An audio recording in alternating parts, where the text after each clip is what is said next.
I didn't eat or drink for 3 months. I built a hell using blocks in Minecraft. Never thought that because this hell was made too realistically. It actually attracted the attention of Bahamut, the demon lord who rules hell. He wanted me to help him recreate a hell identical to the one in the game. Originally, I refused, but he said if the newly built hell could operate normally, then he would give me the usage rights to this hell. So I immediately agreed and accepted the key to open the gates of hell, because I wanted to use this hell to make everyone who had bullied me experience what it means to wish they were dead. However, Bahamut explained that for this new hell to function properly, there were 2 essential conditions. The first was to establish crimes for hell, because prisoners sent to hell must have committed crimes. The second was the design of hell. It must ensure prisoners absolutely cannot escape, because the essence of hell is to make sinners endure eternal suffering. So once sinners escape from there, that hell would automatically disappear, and the demon ruling hell would also face death. Hearing this, I asked, if the hell I build has flaws, you'll be responsible for it. That's right, but you don't need to feel pressured, because if I die, I will definitely crush your soul before that happens. Hearing this, I roughly understood the rules of the game. Then Bahamut snapped his fingers. The next second, the sky turned blood red. Then a bolt of lightning struck down. The electric current traveled through the internet cable, making my computer crackle and spark. At this moment on the computer screen, Minecraft had already become Hellcraft. Bahamut then indicated I could officially start building hell. After that, I worked tirelessly for exactly 7 days, 4 hours, and 37 minutes, and actually managed to create an incredibly realistic hell. I had long thought of a crime for this hell, betrayal. Thus, the hell of betrayal was officially established. The first sinner I wanted in prison was my stepmother, because this bitch was my dad's mistress. It was because of her appearance back then that my dad heartlessly kicked my mother, who had been married to him for 18 years, out of the house. Since that day, she's been lounging around the house doing nothing, living off my dad. She even bosses me around. Even today, she constantly calls me a brat. But I swear, today will be the last day she lives in this world, because I had already become the master of the hell of betrayal. With the demon's help, as long as I make this bitch commit the crime of betrayal, she'll immediately be cast into the 18 levels of hell. Then I took a deep breath and started deliberately acting dumb in front of the woman. I knew this woman was only after my dad's money, so I directly took her to my dad's room. Dad's safe contained at least $1 billion. I immediately said that as long as she was willing to leave, I'd give her all this money. The woman couldn't help but ask, "Why are you suddenly giving me all this? Isn't this money your dad saved for you to buy a house and car?" "Because I hope my mom can come back. As long as you leave, my mom will definitely come back, no matter what. Could you take this money and disappear from our world?" Hearing this, the greedy woman immediately lost her wits, thinking I was serious. She immediately ran to open her bag, ready to take the money and run. However, just as she was getting carried away with greed, little did she know the key to open the gates of hell in my hand had already reacted. Then, I raised the key and pressed the gate switch. The next second, a strange red light emanated from around the key. The gates of hell appeared before me, and I didn't hesitate. I directly inserted the key. As the gates of hell opened, several tentacles emerged from hell. They directly wrapped around the woman who had committed the crime of betrayal. The woman had no time to struggle. She was instantly dragged into the 18 levels of hell by the tentacles. Then the gates of hell closed. The woman was dragged by tentacles to a secret chamber. Soon, the walls around the secret chamber began to rapidly close in, finally accompanied by the woman's desperate screams. My stepmother offline. At the same time, having just killed my stepmother, I was trembling in the corner. But not from guilt about killing her, but from joy. I couldn't control my laughter. Then the scene changed. I put on my school uniform, planning to go to school. I wanted to send all those scumbags who had bullied me at school to hell too. However, what I didn't expect was that after not coming to school for 3 months, I had just sat down in class when those scumbags surrounded me. They habitually dragged me to the bathroom, then demanded I pay today's protection money. If I said no, I'd only get beaten up. The more miserably I got beaten, the happier these beasts became. But today I wasn't planning to run away anymore, so I reached into my jacket pocket and pulled out exactly 50,000. Then threw it on the ground, saying, "You can teach me a lesson, but I can't be bullied for no reason. I want to ask you guys for a favor." Hearing this, Kim Sung-hwan was somewhat displeased. He immediately rushed over wanting to beat me up. But just as he was about to strike, Green Hair, who was watching from the side, blocked the punch for me. Then he picked up the money from the ground, saying that if he could come up with 50,000 in such a ridiculous way, it meant he could come up with even more money, right? "So friend, what do you want to ask us to do?" Hearing this, I knew my plan had succeeded, so I pulled out more money from my pocket, saying that since I was going to get beaten anyway, let Kim Sung-hwan get beaten with me. As for the money, you can have as much as you want. As soon as I said this, everyone's eyes turned to Kim Sung-hwan. The sleazy muscle guy directly grabbed Kim Sung-hwan. Only then did Kim Sung-hwan realize something was wrong. He fearfully shrank into a corner, shouting about what the hell they were doing. But Green Hair said bluntly, "Everyone just wants to earn some pocket money. Are you really that unwilling?" Hearing this, Kim Sung-hwan was on the verge of tears. He grabbed my clothes and cursed, "Why did you drag me into this too?" He even shamelessly brought up our childhood. Back then, Kim Sung-hwan and I were best friends in elementary school. But after entering high school, he started bullying me along with the school bullies. Even when I knelt on the ground begging him to remember our friendship and not hit me, he still used me as a punching bag time and again. Thinking of this, I couldn't help but smile at Kim Sung-hwan.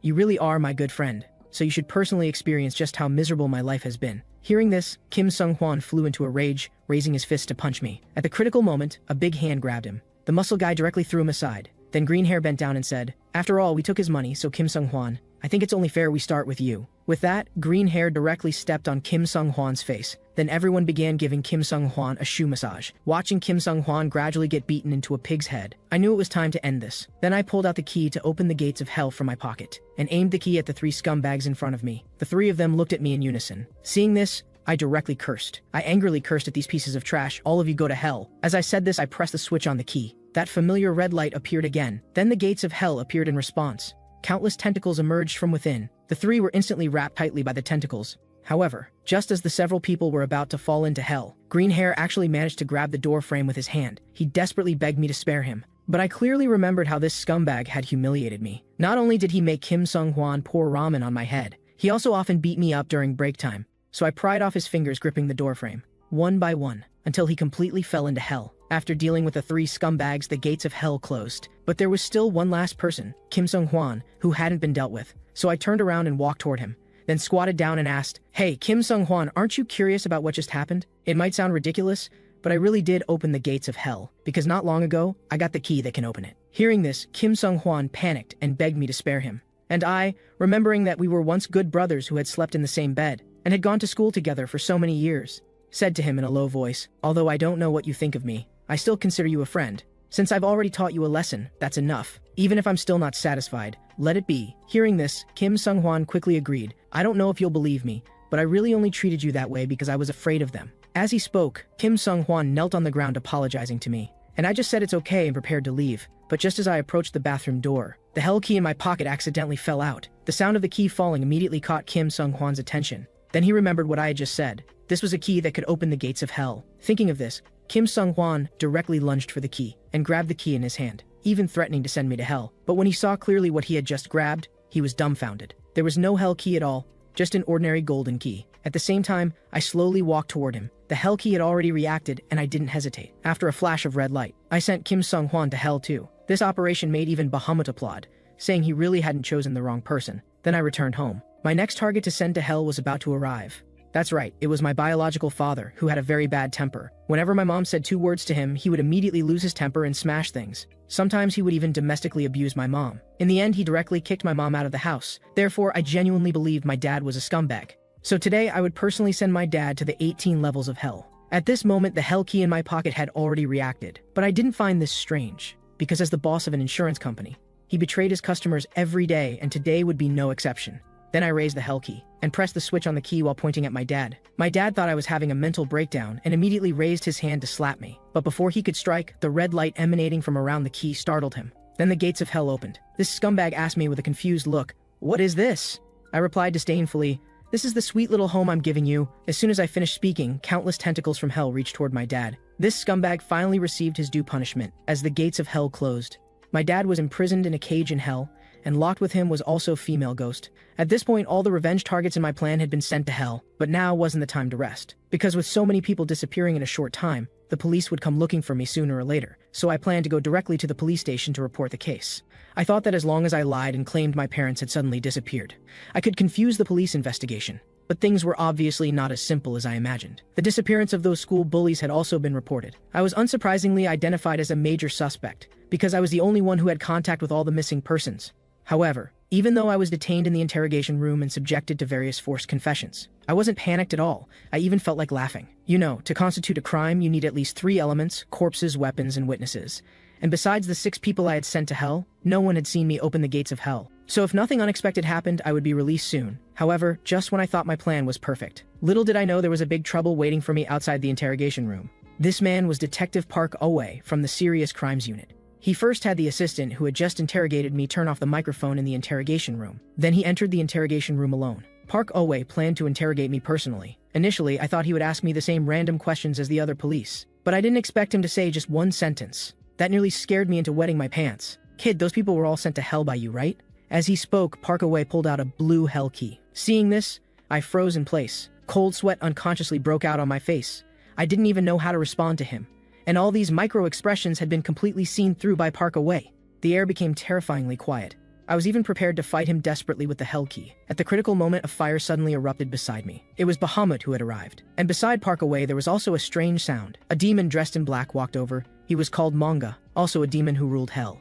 Bahamut then said to me, "Put away your hostility first, human. The real game hasn't started yet." It turned out that when I came to the police station to report the case in the afternoon, Bahamut received an emergency recall notice. A little demon from hell emerged from the floor. The little demon said that Lucifer, the demon lord, wanted to summon him for a meeting. Since it was an order from the demon lord, Bahamut didn't dare refuse. He immediately summoned a portal to hell. Then the scene changed, and Bahamut came to a castle in hell. At this moment, in the castle's great hall, besides Bahamut, 11 demons ruling different hells were all gathered. And sitting in the center was Lucifer, the master of all hells. Why could Lucifer become the master of all hells and demons? Because he was so powerful that he only needed to use one look to make a great demon like Bahamut lose self-consciousness and be commanded to sit in his seat like a dog. Bahamut was so angry his bones cracked, but he didn't dare make a sound, because Lucifer was truly insane. He summoned all the demons just to make them play a death game. Not long ago, Lucifer had divided hell into 12 categories, and assigned these 12 hells to the 12 demons present. All the demons, like Bahamut,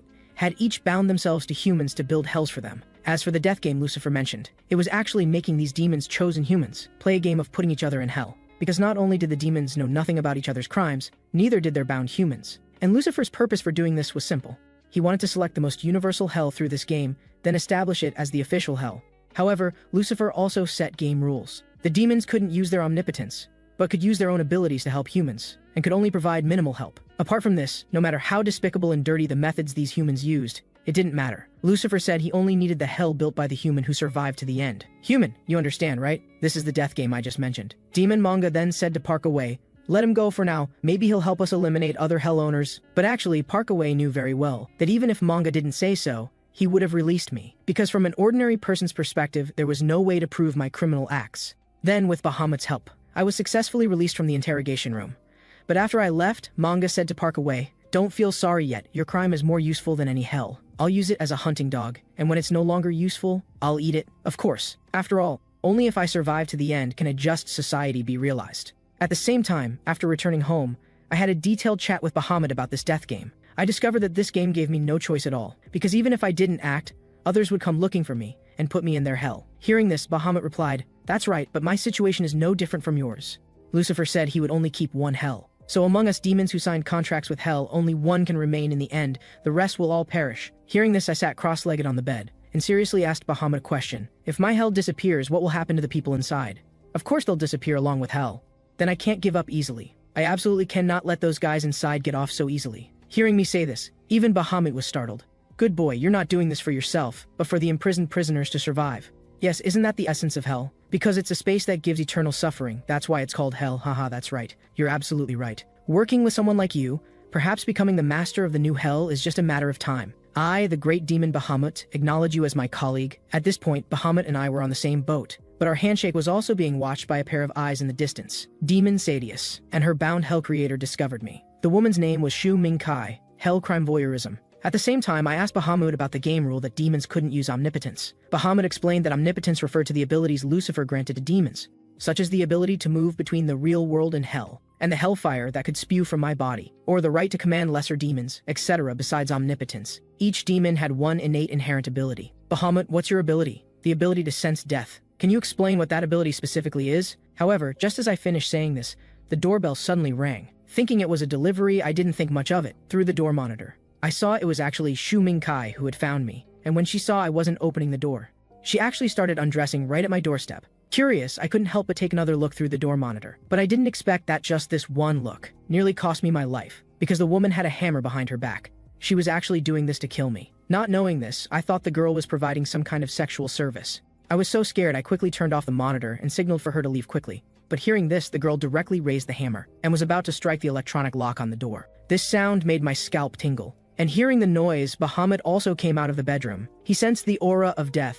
This black smoke was Bahamut's ability. He could sense that the woman had come to take my life. Immediately, a bad feeling flashed through my mind, because I usually only stayed at home and couldn't possibly have done anything to make a stranger want to kill me, unless she was also a hell creator like me. However, at this moment, Shu Mingkai was about to strike the second blow. Then I thought carefully, if Shu Mingkai could convict me just by exposing one part of her body on the monitor, then the crime must be voyeurism. In contrast, my crime was betrayal, and I had just said 2 sentences to her. which definitely wasn't enough to constitute betrayal. But what if I made her believe that the moment she broke down the door, I could also activate my key? Thinking of this, I suddenly had a bold idea. At this moment, Xu Mingkai continued hammering the door a few more times. Seeing the door about to be broken open by her, I directly sat down on the ground and said, "Hey woman, if you come in now, you'll also fall into my hell." Stop talking nonsense, you're already cornered and still trying to scare me. You should also know that my hammering the door means I've already met the conditions to open the gates of hell. As she spoke, Xu Mingkai gave the electronic lock another hard blow. This blow directly knocked the entire electronic lock off. However, just as Xu Mingkai was about to reach out and pull the door open, I seriously said again, "If you come in, you'll also fall into hell." Hearing this, Xu Mingkai froze, thinking, why isn't this kid running or begging for mercy? The air seemed to freeze at this moment. Xu Mingkai hesitated. She didn't immediately break down the door. At this moment, I knew my plan had succeeded. Then I continued to add, "Are you curious why I'm still sitting here not moving? That's because as a shut-in, the hell I can open is the hell of invasion." The air froze again. Although Xu Mingkai suspected I was bluffing, she thought, what if what I said was true? So she simulated in her mind what would happen after opening the door. Without exception, I would open the gates of hell before her. Of course, Xu Mingkai didn't dare take this risk. But if she just pushed the key through the door crack, Xu Mingkai herself would also commit the crime of invasion and could only end up dying together with me. But if she just retreated like this, Xu Mingkai would also lose out, because I had already figured out her key activation conditions, which could become her fatal weakness in the long run. It could be said this had become a checkmate situation. No matter which option Xu Mingkai chose, the risk was high. Just as Xu Mingkai was hesitating, I gave her a win-win suggestion. How about we form an alliance?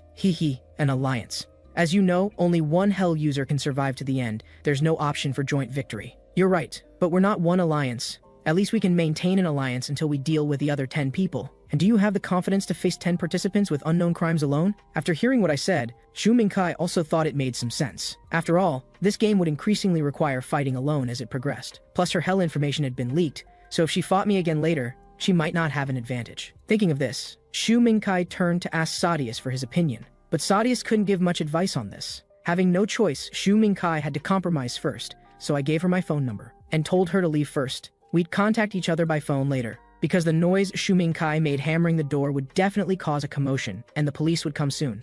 Although hearing me say this made Xu Mingkai very unhappy, she still took out her phone and saved my number. As she left, she thought, this damn shut-in really isn't someone who can be easily dealt with. However, as soon as Xu Mingkai left, I immediately collapsed on the floor and complained to Bahamut, "Damn, I almost lost my life. I thought there might be demons with the ability to sense hell users, but I didn't expect you'd be targeted first. Compared to this human, you were actually able to think of a countermeasure in an instant. That's really smart. I have to commend you for this." Later that night, Xu Mingkai sent me a message. She agreed to the alliance, but if I betrayed her, she would also kill me. Seeing her say this, I couldn't help but smile evilly, because when it came time to break the alliance, my hell of betrayal would be the one that profited the most. At the same time, Parkaway also had some movement. His assistant told him that my neighbors heard strange noises last night and called the police. But when the police came to investigate, I said nothing happened. Parkaway immediately understood. He pulled up the surveillance footage from my building's hallway last night, and anyone could guess that this girl was also a hell creator. After watching, he instructed his assistant to have someone follow me for a week. At this moment, Parkaway already had a plan in mind. But this death game was no joke, and the first eliminated participant had already appeared. It was this bald old man in front of us. The reason was simply that the man felt the old man had no labor value and was just wasting air by being alive. As Liu Nenghan activated the hell key in his hand, the old man didn't even have a chance to beg for mercy. He was sent to hell after a flash of white light. The demon bound to the old man immediately began to disappear bit by bit. However, before dying, this demon wanted to say a few last words. But before he could say 2 words, he was stomped into oblivion by Liu Nenghan. What a useless demon, picking such an incompetent human for himself. Seeing this, the demon chicken brother, bound to Liu Nenghan, couldn't help but sigh. Even so, you shouldn't insult a superior demon like that. What, are you unhappy? If you don't want to end up like that, then work hard for me. Hearing this, chicken brother was startled. Then Liu Nenghan explained, "Just kidding. Chicken brother, we're partners. Now there are 10 people left. As long as we work together to eliminate those guys, we can definitely build a true utopia." Compared to Liu Nenghan, I, also a hell creator, was just slacking off. Every day I was either sleeping or playing games. After living in such a daze for 3 days, even Bahamut couldn't help but complain. "Kid, why did you start being so indulgent after forming an alliance with that girl? Isn't your goal to be the last person standing? I know you really hope I'll go out right away and deal with those hell users one by one. Honestly, I'm not a slow person, so I also want to act quickly. Then why are you so leisurely? First, this death game will have less and less rest time and information gathering time as it approaches the final stage. Think about it. Will I be able to sleep peacefully then? I might even be eliminated early by someone with outstanding abilities. Second, as I just said, after everyone's patience is exhausted, there will definitely be people who make mistakes. because there are always some fools who think victory in battle is more important than winning the game. So let's wait until I become everyone's target before taking action. However, just as I finished speaking, Shu Mingkai suddenly called me. Hey, damn shut-in, you said you wanted to form an alliance with me, but then you disappeared for 3 days. What the hell are you doing? Hearing this, I calmly replied, you don't understand me. Right now, doing nothing like this is actually a strategy. Maybe someone will break into my house like you did and commit the crime of invasion, then I'll take them away. Come on, you're really good at making excuses. Let me tell you something serious. During the time you disappeared, an incident has already occurred. So fast? What incident? I'll send you a link on your phone. After you check it, let's meet up, because this incident requires us to act together. With that, Shu Mingkai hung up and sent me a website link via text. Seeing this, I quickly clicked on it. The content was a recorded live stream of a blonde streamer. The girl's name was Gagaka. Not only did she reveal in the video that she was a Hell creator, she also explained the rules of the death game. She even voluntarily published her home address, wanting to invite all 12 Hell creators to her house through this video. And the time was set for tonight at 12 o'clock. The video ended there. After watching, I felt this might be an opportunity. After all, going there might allow me to gather more information about other Hell users. Then I arranged to meet Shu Mingkai at a very crowded coffee shop. But before I could say 2 words to Shu Mingkai, Parkaway aggressively walked toward us. Without saying a word, he sat down next to us and showed the Hell key in his clothes that had already met the activation conditions, threatening that if either of us moved again, he'd send us both to Hell. At this moment, the air seemed to freeze, and I had no idea how I had committed the crime Parkaway had defined. I couldn't even remember at which moment it happened. Obviously, after the death game started, I had been carefully sorting my garbage. I had even deleted my favorite action movies. Even when crossing empty streets late at night, I would wait for traffic lights. How the hell did I commit a crime? Wait, no. At this moment, a hypothesis suddenly flashed through my mind. I remembered that last time at the police station, Parkaway's key had no reaction, so he definitely couldn't punish me. As for Shu Mingkai, she also looked completely confused. Thinking of this, my head exploded. I immediately stood up and said to Shu Mingkai, "Let's go, Shu Mingkai. Let's go outside the coffee shop." Seeing this, Parkaway immediately got angry. "Didn't I tell you not to move? Sit down right now." Hee. Stop pretending. Did you threaten a criminal and plant that person in this coffee shop?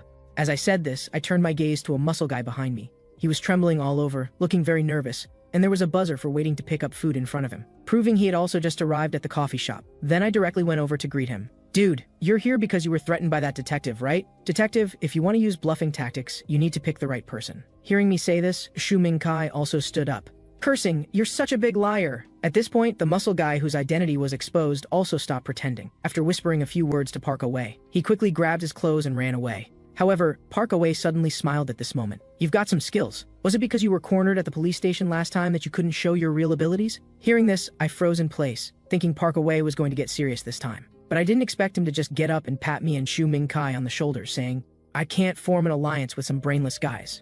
Sit down, guys, because I have a very good suggestion." However, although Parkaway suddenly changed his attitude, me and Shu Mingkai still didn't fully trust him. And the reason I didn't immediately refuse Parkaway was simple. Because this guy was a detective, he could deduce Hell users based on case data. Also, if circumstances allowed, he could use public authority to forcibly detain or track someone. It's like me and Shu Mingkai each only had our respective Hell demons as trump cards, while Parkaway was someone who started with 2 cards. So if someone like this proposed an alliance, it still had value to consider. Also, for tonight's group battle, the more people we had, the better for us. Thinking of this, I proposed a condition to Parkaway, "Detective, if you tell us your crime, we'll accept your alliance proposal." But hearing this, Parkaway said that wasn't possible, but he could provide us with useful information. With that, Parkaway pulled out a notebook from his pocket. He said he had sent 117 people to Hell, and had recorded all 117 instances of Hell key usage in this notebook. The content included how far away from the target the Hell key could be used, how many people could be sent to Hell at once, and the cooldown time for opening the gates of Hell, etc.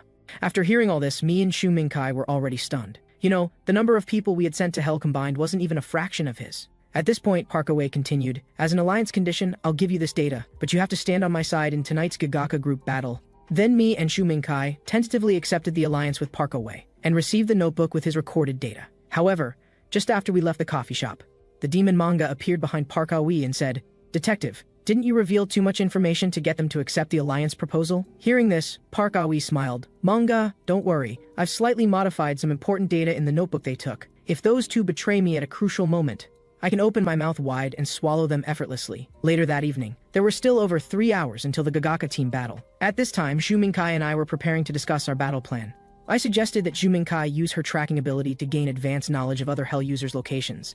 But when she heard this, Shu Mingkai immediately said this might not work. She picked up a tree branch and started drawing a diagram for me on the ground. Zhu Mingkai explained that her demon ability was to share the perspective of the tracking target closest to her. Simply put, when tracking Hell users, she could only detect the location of the Hell user nearest to herself. And now, since Zhu Mingkai and I were closest to each other, this ability was basically useless. I then asked her about the cooldown time for this skill. It could be used once every 12 hours, and each use lasted 5 minutes. While speaking, Zhu Mingkai also told me about the other Hell users she had tracked.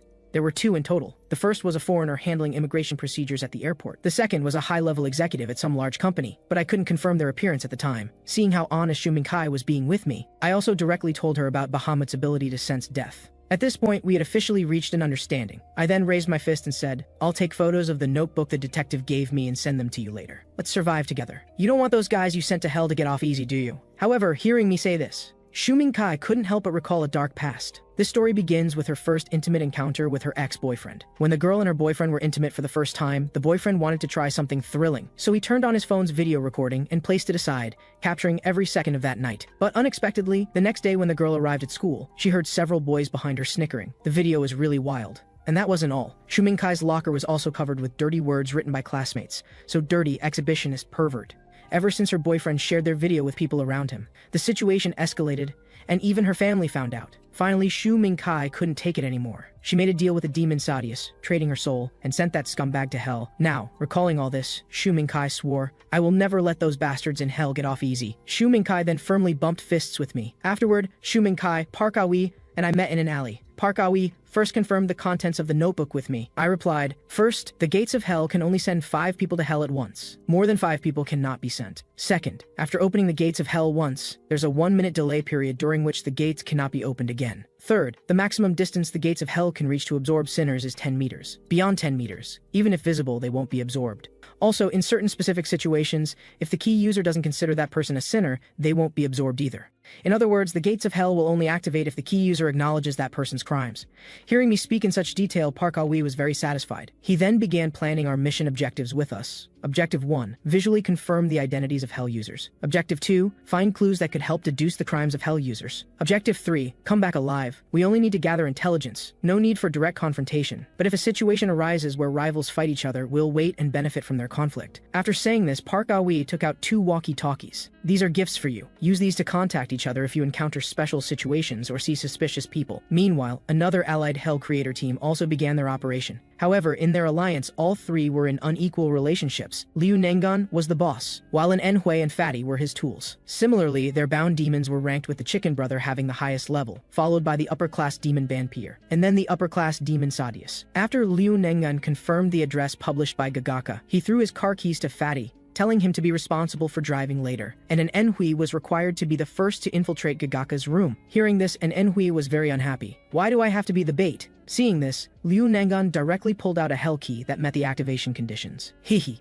Of course it's because you're too incompetent, and I captured you as a hostage. Remember clearly, you're just my pawns. If you want to breathe on the surface for 1 more day, work hard for me." Now, counting their 3. Plus Gagaka herself, there were a total of 7 Hell creators participating in this team battle. But what no one knew was, Gagaka was actually the one hiding deepest. She had placed microcameras on all the streets around her home. She could see clearly who was doing what on the streets. However, that very night, someone was already preparing to infiltrate Gagaka's home. Liu Nengan had Fatty park the car downstairs from Gagaka's building, and used binoculars to observe the situation in her room beforehand. He then signaled for Fatty and an Enhui to go in first, but they felt it would be better to wait, wanting other people to go in first and draw the initial fire. Hearing this, Liu Nengan was somewhat displeased, but he still seriously said to the 2, "You should know I've already sent 1 Hell user to hell. After sending that old man to hell, I discovered that sending Hell users to hell grants additional abilities." Hearing this, both were shocked, and Enhui thought, if this is true, then gaining abilities early would definitely be beneficial.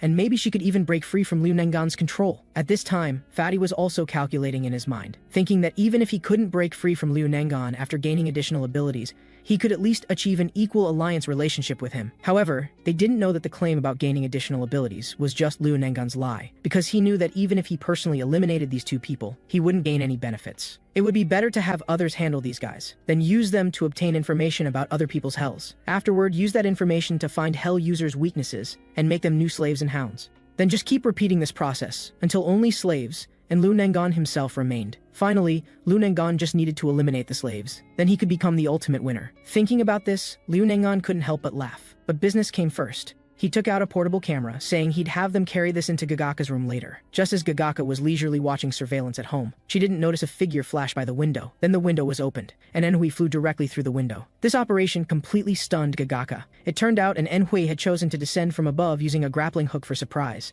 At this moment, an Enhui's hell key was already reacting. She immediately seized the opportunity and prepared to open her pride hell. Countless bats flew out from behind an Enhui. Little girl, your act of being intoxicated with your own abilities and telling others your address constitutes pride. Accept judgment. As an Enhui turned the key, countless skeletal arms immediately emerged from her gates of hell. These arms directly locked onto Gagaka completely, but just as Gagaka was about to be dragged into hell, these skeletal arms suddenly released her. Seeing this, an Enhui was dumbfounded. She thought there was something wrong with the key. But actually, the problem was with Gagaka, because she wasn't actually Gagaka, but Gagaka's demon, the craftsman Genji. At this moment, the wardrobe beside an Enhui opened. Gagaka took out her hell key and said sinisterly, "Open, violation hell." The next second, a rope tightly strangled an Enhui's neck. Just like that, she was hanged in midair with no ability to fight back. Before dying, an Enhui's memories flashed like a film reel. Back then, she was just an ordinary trainee idol. But even though she had worked hard silently for 7 years, because she refused to be sexually harassed by her manager. The manager actually gave this year's debut opportunity to a blonde girl who had only trained for 2.5 years. And Enhui was very dissatisfied. She had worked so hard already. Why should a newcomer surpass her? But the manager dismissively said it was all arranged from above, and he couldn't do anything about it. Can't you be more open-minded? And Enhui, don't ruin the atmosphere, okay? Afterward, an Enhui could only hide in the stairwell and cry alone. At this time, a handkerchief was handed to her from nearby. It was actually the blonde girl who had just been defended by the manager. And Enhui thought this girl had come to comfort her. But unexpectedly, the blonde girl turned around and mocked. "I say, big sister, you should give up being an idol and find another path. After all, at your age, being called an idol is somewhat embarrassing." Just like that, an Enhui broke down. In the following days, she spent every day drinking and smoking. She knew very well that this blonde girl had debuted because she was backed by the CEO. However, just when an Enhui felt despair and helplessness about her fate, the lights in her room suddenly turned on. The demon vampire descended and granted an Enhui the key to open Pride Hell. But later, when facing Lu Nengan, the key wouldn't activate no matter what. This led to her not only being used by Lu Nengan, but even becoming his dog. At this moment, an Enhui finally realized. Being used by someone like Liu Nengan and still thinking she could survive, wasn't that also a kind of pride? As Gagaka's violation hell closed, an Enhui was eliminated, and the demon vampire also immediately vanished. However, just as Gagaka was getting excited about her success, she didn't know that the green light from the gates of hell opening just now had already been noticed by me. According to what was written in Park Aoi's notebook, the gates of hell have a 1-minute cooldown after opening. This means that entering Gagaka's room in the next minute would be absolutely safe. Just as I was debating whether to use this minute to gather intelligence, my shoulder was suddenly patted. I was startled. It was Park Aoi. He said that going in directly now would definitely be suicide. But I could report to him as a police officer, saying that while passing by the area, I heard a girl screaming in the apartment and saw flashing lights. I immediately understood. Park Aoi wanted to enter Gagaka's home in his capacity as a police officer. This way, regardless of whether the person still alive in the room was Gagaka or not, they couldn't send a police officer who was just there to investigate into hell. And even if they really did send the police officer to hell, the remaining person would be arrested as a suspect. After implementing the battle plan, I asked what Shu Mingkai and I should do. You just need to prevent other hell users from entering the apartment. I'll handle things inside. With that, Park Aoi turned and walked into the apartment. However, I knew very well that Park Aoi would be a big problem in the future, so I also had my own plan. Meanwhile, Liu Nengan also received news that an Enhui had been sent to hell, but this was no big deal to him. After all, Liu Nengan had already obtained information about Gagaka's hell. Yes, they were about to start their operation too. But just as the two were approaching the apartment, they were spotted by me. I quickly used the walkie-talkie to instruct Shu Mingkai to use her demon's ability to detect whether the two were hell users. But as expected, both were hell users. I couldn't help but break out in a cold sweat, because if it was 2 people, even if I was lucky enough to take one down, the other person could still send me to his hell. Now I had to stay calm, since they didn't know I was actually a hell user too. I then steeled myself and walked toward the apartment's main entrance. Although Fatty noticed me, they didn't dare act rashly either. This time I was going to gamble, since running away was useless anyway. So just as the two were about to enter the apartment, I directly stepped forward to stop them. "Sorry, you two can't go in right now." Hearing this, both Fatty and Lu Nengan were stunned, and this was exactly my plan. From now on, I would keep talking to them to buy time. But at this time, Liu Nengan also began to think. He wondered if I might be a hell user allied with Gagaka, but he knew Gagaka's hell was violation hell. Logically, she wouldn't arrange for someone to block them from entering the apartment. Could this guy be a third-party force? But why wasn't he looking for a chance to ambush us, instead talking to us face to face? Could this kid not be a hell user? At this time, I put on the act of being a police officer. Gentlemen, I'm very sorry. Someone just reported hearing a girl screaming on the 7th floor of this apartment, so entry is temporarily prohibited. Seeing this, Liu Nengan didn't dare act rashly either. But my thin appearance didn't look like a police officer at all. More like an internet cafe regular. And I hadn't even shown them a police badge. But until I was exposed, I had to stay calm. After a few seconds of standoff, Liu Nengan was about to ask when they could go in. Hearing this, I quickly took out the walkie-talkie and called Park Ah-wee. Sir, what's the situation upstairs? At this moment, Park Ah-wee immediately realized I was in trouble. So he indicated over the walkie-talkie that he would come down immediately. Taking advantage of Liu Nengan and Fatty's lack of reaction, I immediately smiled and said to them, my supervisor will be down shortly. If you're curious about the reason, you can ask him later. Soon the apartment elevator rang. Park Ah-wee hurried over and greeted me. Sorry for keeping you waiting. You can go in now. With that, Park Ah-wee showed his police badge to Liu Nengan and Fatty. Now they had no choice but to believe my identity. They could only politely respond to Park Ah-wee. Then Liu Nengan and Fatty immediately went upstairs and directly intimidated Gagaka. Little streamer, I have a suggestion for you. Become my dog. What? What nonsense are you spouting? Hehe, the girl you just killed was a hound I sent. I already know your hell is violation hell.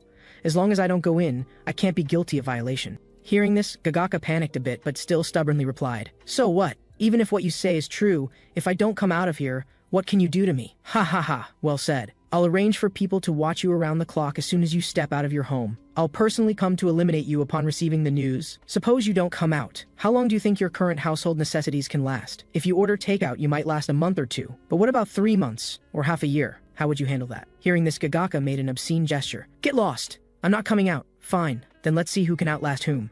Finally, after tormenting Gagaka for a week, Liu Nengan slipped a business card through the door crack. It read, call me if you want to give up. And as expected, Gagaka surrendered to Liu Nengan the next day. Hee, this hound lasted longer than I expected. Meanwhile, I was exercising every day and consuming large amounts of nutritionally balanced food to improve my condition. I also asked Park Ah-wee to help me investigate Liu Nengan and Fatty. Park Ah-wee even made a special file for this. After all, Liu Nengan was truly capable. He was a genius who became chairman at just 31 years old and even published an autobiography. Just looking at it, he was clearly no ordinary person. Not only was he good at analyzing situations, but he could also turn the entire situation to center around him with just a glance, calm and composed. So whether it's us or others, if we can't eliminate this guy quickly, we might find ourselves in danger later. Hearing this, Park Ah-wee sighed. Indeed, having social status, endless money, and such a smart brain is truly troublesome. Oh right, here's also information about that fatty who was with Liu Nengan that day. He's an architectural designer and also an old bachelor. Nothing special. After taking the files on both men, I turned and left. And just as I was at home studying information about the two, Xu Mingkai suddenly called me. She said she had discovered a new hell user in Area C. Hearing this, I immediately told her to remember that person's appearance and clothing. But at this time, Xu Mingkai wanted to act alone. She guessed the man didn't know he was a hell user yet, meaning she was in the shadows while he was in the light. Xu Mingkai planned to launch a sneak attack, but I felt this was too risky. Just as I was about to advise Xu Mingkai not to rush and wait, this girl directly took off her earpiece and began slowly approaching the man. Soon the man walked into a narrow alley, and Xu Mingkai also conveniently unbuttoned her shirt, thinking as long as she showed a little skin to the man, she could charge him with voyeurism. Thinking this, Xu Mingkai simply took out her hell key, preparing to send the man to hell. The next second, she froze. The man had actually stopped. Then he turned around and said, hello there, dear. That's right, Scarface had actually known all along that Xu Mingkai was following him. And now the worst situation was, Xu Mingkai's key had no reaction.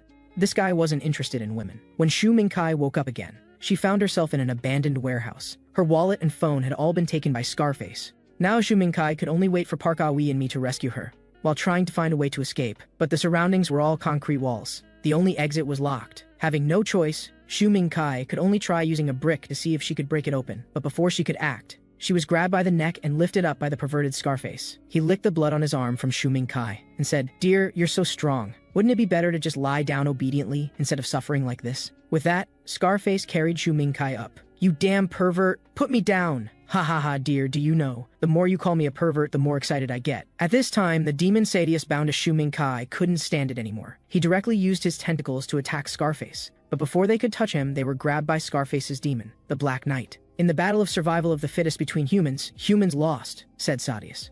The Black Knight threw Sadius away with one motion. Lord Lucifer should have said he doesn't want us to help humans with abilities other than our inherent ones. If you had hit my human just now, you would have been immediately disqualified, so I actually saved you. Calm down, Sadius cried in despair. He could only watch helplessly as Xu Mingkai was tortured by Scarface. At this time, Shu Mingkai was hung on a hook. Both her arms and legs were tightly bound by ropes by Scarface. Seeing this, Shu Mingkai also despaired, but she still shouted, "My companions will come to save me. They definitely will." After saying this, she bit toward Scarface's ear. Meanwhile, since I couldn't contact Shu Mingkai, after calling her over a dozen times with no answer, I hurriedly told Park Ah-wee about this, although Park Ah-wee was very reluctant. Since Shu Mingkai had the ability to track Hell users, future operations couldn't proceed without her. Park Ah-wee then began formulating a plan. At the same time, after I confirmed the location of Area C on the map, I also prepared to pack up and head out. But there were too many people in Area C, and it had been some time since Shu Mingkai disappeared. Now trying to find her quickly was like looking for a needle in a haystack. But there was one method that might work. I summoned Bahamut, planning to use his ability to sense death to look for clues. Unexpectedly, it actually worked. When I looked at the crowd again,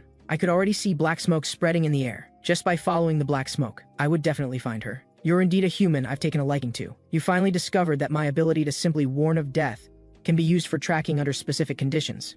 Your growth pleases me. Soon I followed the black smoke all the way to the suburbs, and the end of the black smoke was at a factory. Shu Mingkai should be here. I then took a photo of the factory and sent the photo along with the detailed address to Park Ah-wee. But now I had to consider from where to enter without being discovered. And while I was hesitating, Shu Mingkai was almost at her limit. Because this guy was a real pervert. Just after being bitten in the ear by Shu Mingkai, he actually cut off his own ear. Do you like my ear? Then I'll give it to you. Do you know why I didn't immediately kill you but left you alive? Because you're bait. You've heard the story of the Gord brothers saving their grandfather, right? As long as you don't die, your companions will come one by one to deliver themselves to me. But before that, let's have some fun. With that, Scarface pushed over a cart of tools he usually used for dismembering bodies. Seeing this, Shu Mingkai couldn't help but think of those perverted killers in movies. Logically, they should enjoy watching others being tortured by them. Thinking this, Shu Mingkai decided to pretend to lose consciousness.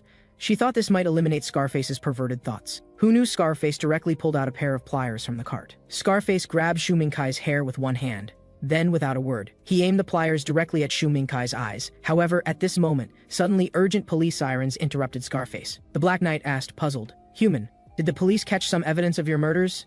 "Impossible. My crime scenes are always the cleanest. It's either some Hell user found me and called the police, or some Hell user came in a police car. But don't worry, just use your ability when the time comes. We're invincible, aren't we, dear?" At this time, outside the warehouse where Shu Mingkai was kidnapped, Park Ah-wee had arrived with dozens of police officers. To rescue Shu Mingkai as quickly as possible, Park Ah-wee directly led people into Scarface's warehouse. At the same time, I, observing from high ground, discovered. Although Park Ah-wee had brought people to rescue Shu Mingkai, why was the aura of death getting stronger? Indeed, when a police officer was searching for an exit with a flashlight, with just one moment of inattention, he was ambushed by a pair of black hands from behind. His neck was instantly twisted like a pretzel. Unexpectedly, the demon Black Knight was actually helping Scarface kill people. Haha, dear, your body is indeed the best. After we merged, I can even kill people barehanded. Focus, human. My ability is to absorb the opponent's life force while giving the opponent superhuman strength and athletic ability. If you use it too long, you'll collapse from exhaustion. It's fine, even if I collapse. I'm so happy right now. On the other side, Park Ah-wee just realized. His teammates had been eliminated one after another. There wasn't even a single living voice on the radio. This made the atmosphere in the already dark environment even more terrifying. Park Ah-wee could even feel death approaching him. He instinctively pulled out his baton and gun, but still didn't notice Scarface preparing to ambush him from the side. Fortunately, Park Ah-wee relied on his combat experience to dodge Scarface's fatal attack in time, and shot back at him several times. However, the bullets had no effect on Scarface in his current state. Before Park Ah-wee could think for a moment, Scarface immediately struck him with another sword. Manga, what the hell is this? Didn't you say demons can't directly interfere in battles between humans? Yes, but isn't it possible that guy's inherent ability is possession? Look carefully, human. That's not just a demon. Can't you see the human face showing through the demon's helmet? This operation completely confused Park Ah-wee. The rules of the death game were too arbitrary. His bullets were spent. Park Ah-wee could only try to use his baton to continue fighting Scarface, but he lasted less than 3 seconds. Park Ah-wee was directly knocked flying. At this time, his childhood memories flashed like a film reel. Back then, he really envied his father, because his father was a detective. Every day he would tell Ah-wee many interesting stories from work. But one day, Ah-wee's father never came home. When little Ah-wee saw his father again, he was already a corpse, the cause of death being beaten to death. But because too many people were involved, no specific perpetrator could be identified. Therefore, all involved parties were only detained for 2.5 days before being released.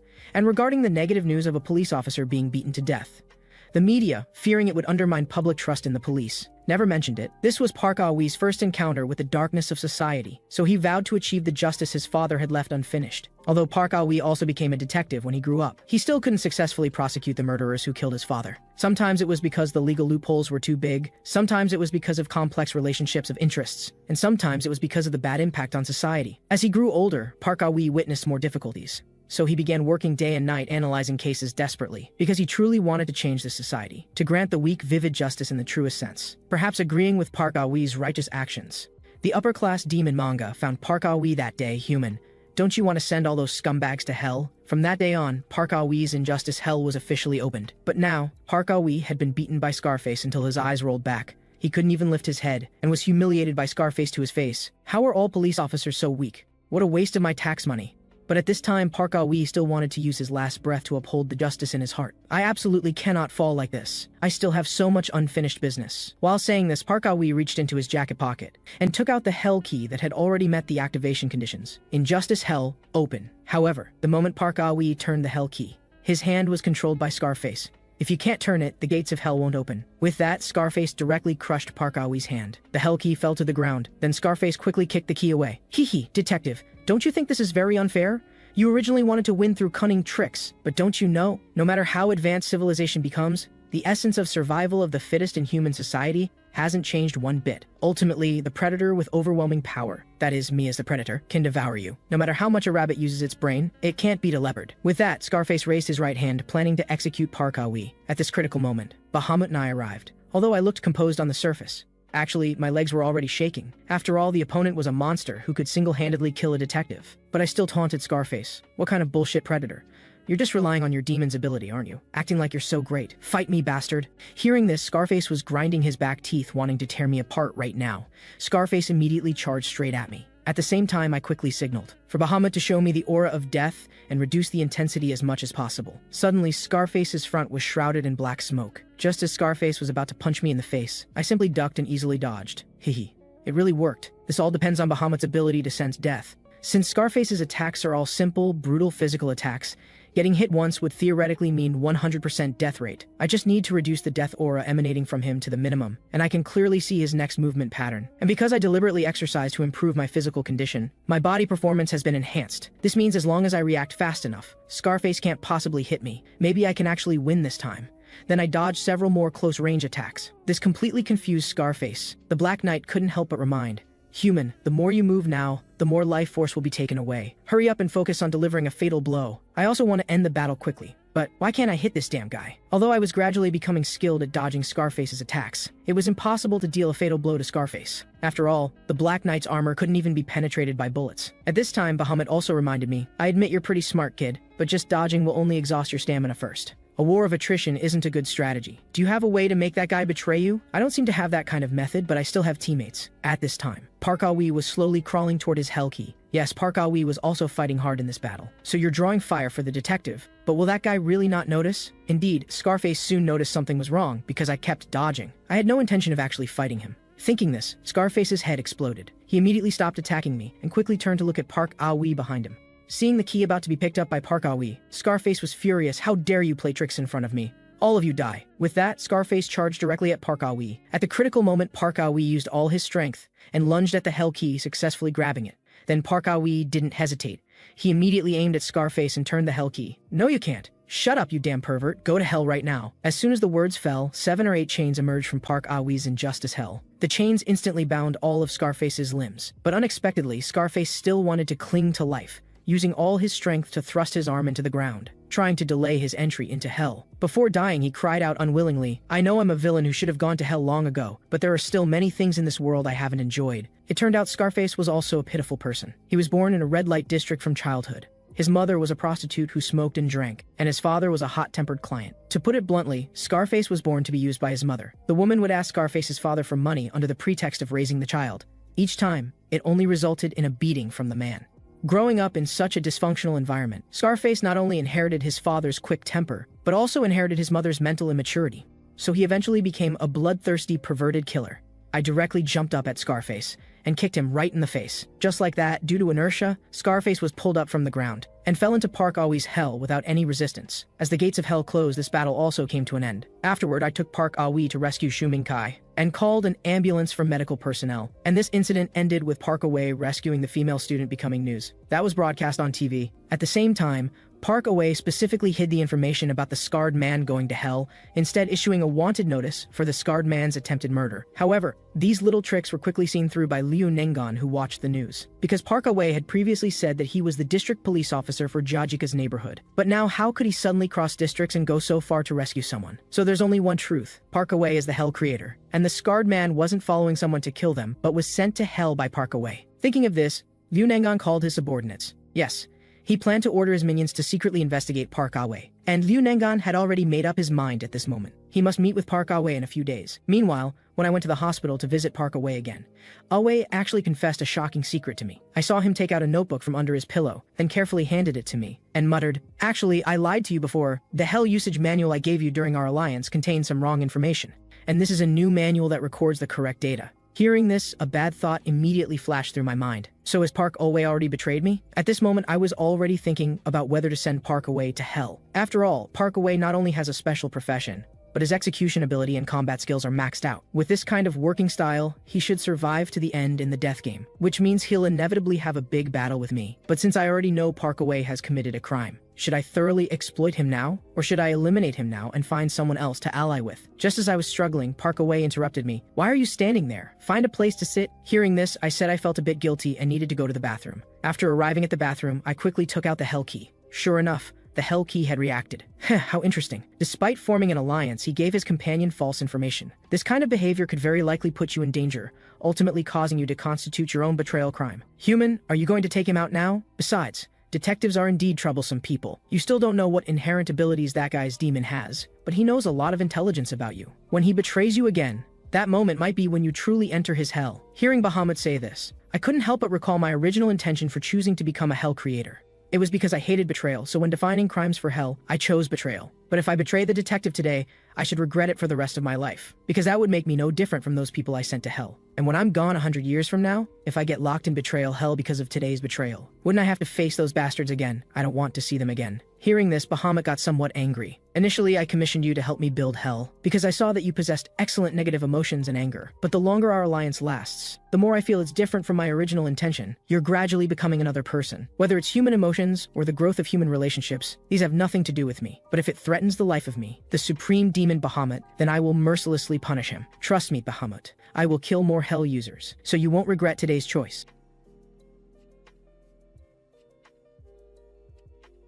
Then, as I returned to Park Awi's hospital room, Liu Nengan also arrived downstairs at the hospital. This guy actually came with fruit to visit the patient. Both Park Awi and I were startled. Wow, there are actually two of you. Are you conspiring about how to send me to hell? What hell? What does that mean? By the way, sir, what business do you have coming to someone's private hospital room like this? Detective, sir, your acting skills are really good. Officially, I'm here to deliver our company's consolation money to the detective who rescued the female student in this serial killer incident as encouragement. But actually, I'm here to propose a new alliance to you. Park Awi and I were stunned. I wondered what this guy was up to, actually seeking an alliance with us. But how did he discover we were hell users? Did he find some clues during the serial killer incident? Hey kid, I can hear you thinking. Are you curious about how I'm certain you're hell users? Actually, it's not that difficult. After meeting you last time, I was impressed by you, so I specifically had my secretary investigate your personal information, and found out you're not a detective at all, just a student. This made me question, why would someone who's a detective go to handle cases outside his jurisdiction, and why would he bring a student along? Then the answer became obvious. You two are hell users who have temporarily formed an alliance, and not only the Jajika strategy last time, but also this serial killer incident, you two acted together. This is already very obvious. I don't need to explain further, do I? Heh, so you want to see our shocked expressions? Just say what you want directly, young master. We won't crawl at your feet like that fat guy and become your slaves. No. If I wanted to hear that kind of false praise, I wouldn't have come here personally. Detective sir, I just said I want to ally with you, because I want some capable allies. Stop joking, young master. Didn't you already ally with the fat guy and the little streamer? Tell us your real purpose. Young master, actually the fat guy has disappeared. He either went to someone else's hell, or has already been killed or kidnapped. I want to catch the guy who could do such a thing, because anyone who can act against me without my knowledge is the most dangerous person to me. I won't make stupid suggestions like maintaining our alliance relationship to the end, and of course I don't think you'd be stupid enough to believe such nonsense. So at least until we catch that guy, let's not betray each other, okay? At this point, I conducted a brief analysis in my mind. First, Liu Nengan is a dangerous person. The chance to send this guy to betrayal hell won't come easily, because betrayal hell is a hell with extremely low crime applicability. If there's a chance, then it's to ally with this guy now, and find a way to make him betray us later. Liu Nengan, I agree to ally with you. First, tell us what relevant intelligence you have about the guy we need to eliminate together. Actually, I don't know the opponent's intelligence either. But there's one thing I'm certain of. If that person obtained my intelligence from the fat guy, then he will definitely attack me when I'm busy with work. When that happens, you just help me catch that guy. That's the meaning of our alliance. But things weren't as simple as Liu Nengan thought. After all, the opponent was the boss who could control the entire H-country underworld. Although Kai Wuzhen was crippled, her way of doing things was completely inhumane. At this moment, the fat guy was tied up by Kai Wuzhen's subordinates. Then she asked the fat guy, "What is your crime?" Hearing this, the fat guy still wanted to pretend he didn't understand. But who knew Kai Wuzhen would directly order her subordinates to break the fat guy's fingers? The fat guy was immediately scared speechless, but it was too late to beg for mercy. His finger was forcibly broken by the minion. Ask again, what is your crime? I already said you don't need to do this. However, just because the fat guy said these few extra words, Kai Wuzhen ordered her subordinates to break another of the fat guy's fingers. Crack! The fat guy's finger broke again. Ask again, what crime? Lazy. My crime is laziness. So what other hell users do you know? However, at this moment, because the fat guy's consciousness was unclear, he accidentally spoke 2.5 seconds too slowly. His finger was broken again. Finally, by the time the fat guy gave up Liu Nengan, 7 of his fingers had been broken. Then Liu Nengan's relevant information was pulled up by Kai Wuzhen in less than 2.5 seconds. So he's a chairman. As a public figure, he should be very busy. In that case, let me make a surprise attack and send you to hell. Then Kai Wuzhen beckoned to her subordinates, saying, call all the subordinates over, it's time to get to work. But this person who looked like nothing more than a harmless good girl, how could she reach today's position and become so inhumane? This story has to start from a civil war between underworld factions 12 years ago. Originally, Kai Wuzhen's father, Kai Wuzong, was once the big brother of the entire Western underworld in H country. He was incompatible with the Eastern underworld boss, Jin Zhengshu. But one day, due to a careless mistake by one of Kai Wuzong's subordinates, Jin Zhengshu's son Jin Chengel was accidentally beaten into a vegetative state. Not only was his lower body paralyzed, his brain also became dull and stupid. To avenge his son, Jin Zhengshu personally led people to attack Kai Wuzong's stronghold. When Kai Wuzong arrived at the scene, all the subordinates guarding the house had already been killed. Why are you just arriving now? Boss Kai, my son was beaten into a cripple by your people. How do you plan to compensate? Hearing this, Kai Wuzong's subordinate directly cursed. What the hell are you pretending to be innocent for? It was your son who came to our territory and caused trouble first. Before the subordinate finished speaking, he was slapped by Kai Wuzong. I already understand the situation. Don't interrupt our conversation. If you dare say one more word, it won't just be a slap. Boss Kai really knows how to manage the atmosphere. Since you say you know the situation, you're prepared to pay everything. Fill these 2 suitcases with US dollars. And give me 50% of the shares from all the alcohol sales in your Western nightclubs. However, this demand was equivalent to asking Kai Wuzong to empty out decades of savings. Can't you hear me, you bastard? Or do you want to start a war? At this point, Kai Wuzong was out of options. So he ordered his subordinates to bring 6-year-old Kai Wuzhen to the scene. At first, Jin Zhengshu thought Kai Wuzong wanted to use his daughter to gain sympathy. But who knew Kai Wuzong would pat his daughter's head and say that uncle has a debt to settle with daddy. It looks like you'll have to pay the debt for me, good daughter. After saying this, Kai Wuzong took out a dagger from his waist. You said your son's legs can't walk anymore, right? Then if I injure my daughter's legs too, that should be enough, right? Before Kai Wuzhen could react, her father directly slashed and severed both her legs. Kai Wuzhen collapsed in a pool of blood. Everyone present was stunned. Damn, I've been in the underworld for 20 years, and this is the first time I've seen a guy personally destroy his own daughter's life. Looking at his unconscious daughter, Kai Wuzong just squatted down and said cheaply, I owe you a big favor today. I will definitely repay it in the future, good daughter. So from that day forward, Kai Wuzhen lived in hatred in a wheelchair for 12 years. Finally, on this day, she used the demon's power to slaughter all of her father's most trusted subordinates. And at the most glorious moment of her father's life, she personally sent him to hell. From then on, Kai Wuzhen took her father's position. If Liu Nengan, as a chairman, is the power holder in the open, then Kai Wuzhen is the power holder in the shadows. Compared to Liu Nengan and his subordinates who can't easily do illegal things, the entire Western underworld force under Kai Wuzhen are a group of desperados who would do illegal things without hesitation to avoid being sent to hell by her. And today is the day when these black and white forces clash. Kai Wuzhen learned all of Liu Nengan's recent schedule by threatening the fat guy. As expected, in 2 days at 8 p.m., Liu Nengan will hold a charity gala. Although there are only 2 days of preparation time, Kai Wuzhen has already assembled dozens of vans worth of manpower. However,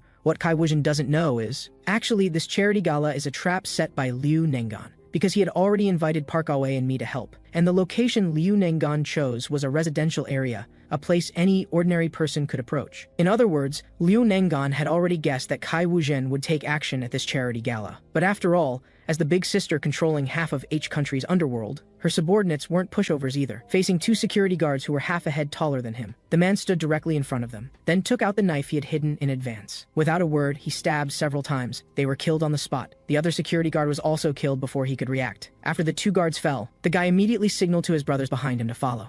Then two vans drove over from the distance. Just like that, Kai Wuzhen's first wave of men got into position. When Kai Wuzhen's first wave of subordinates entered the gala, all the guests at the scene were dumbfounded.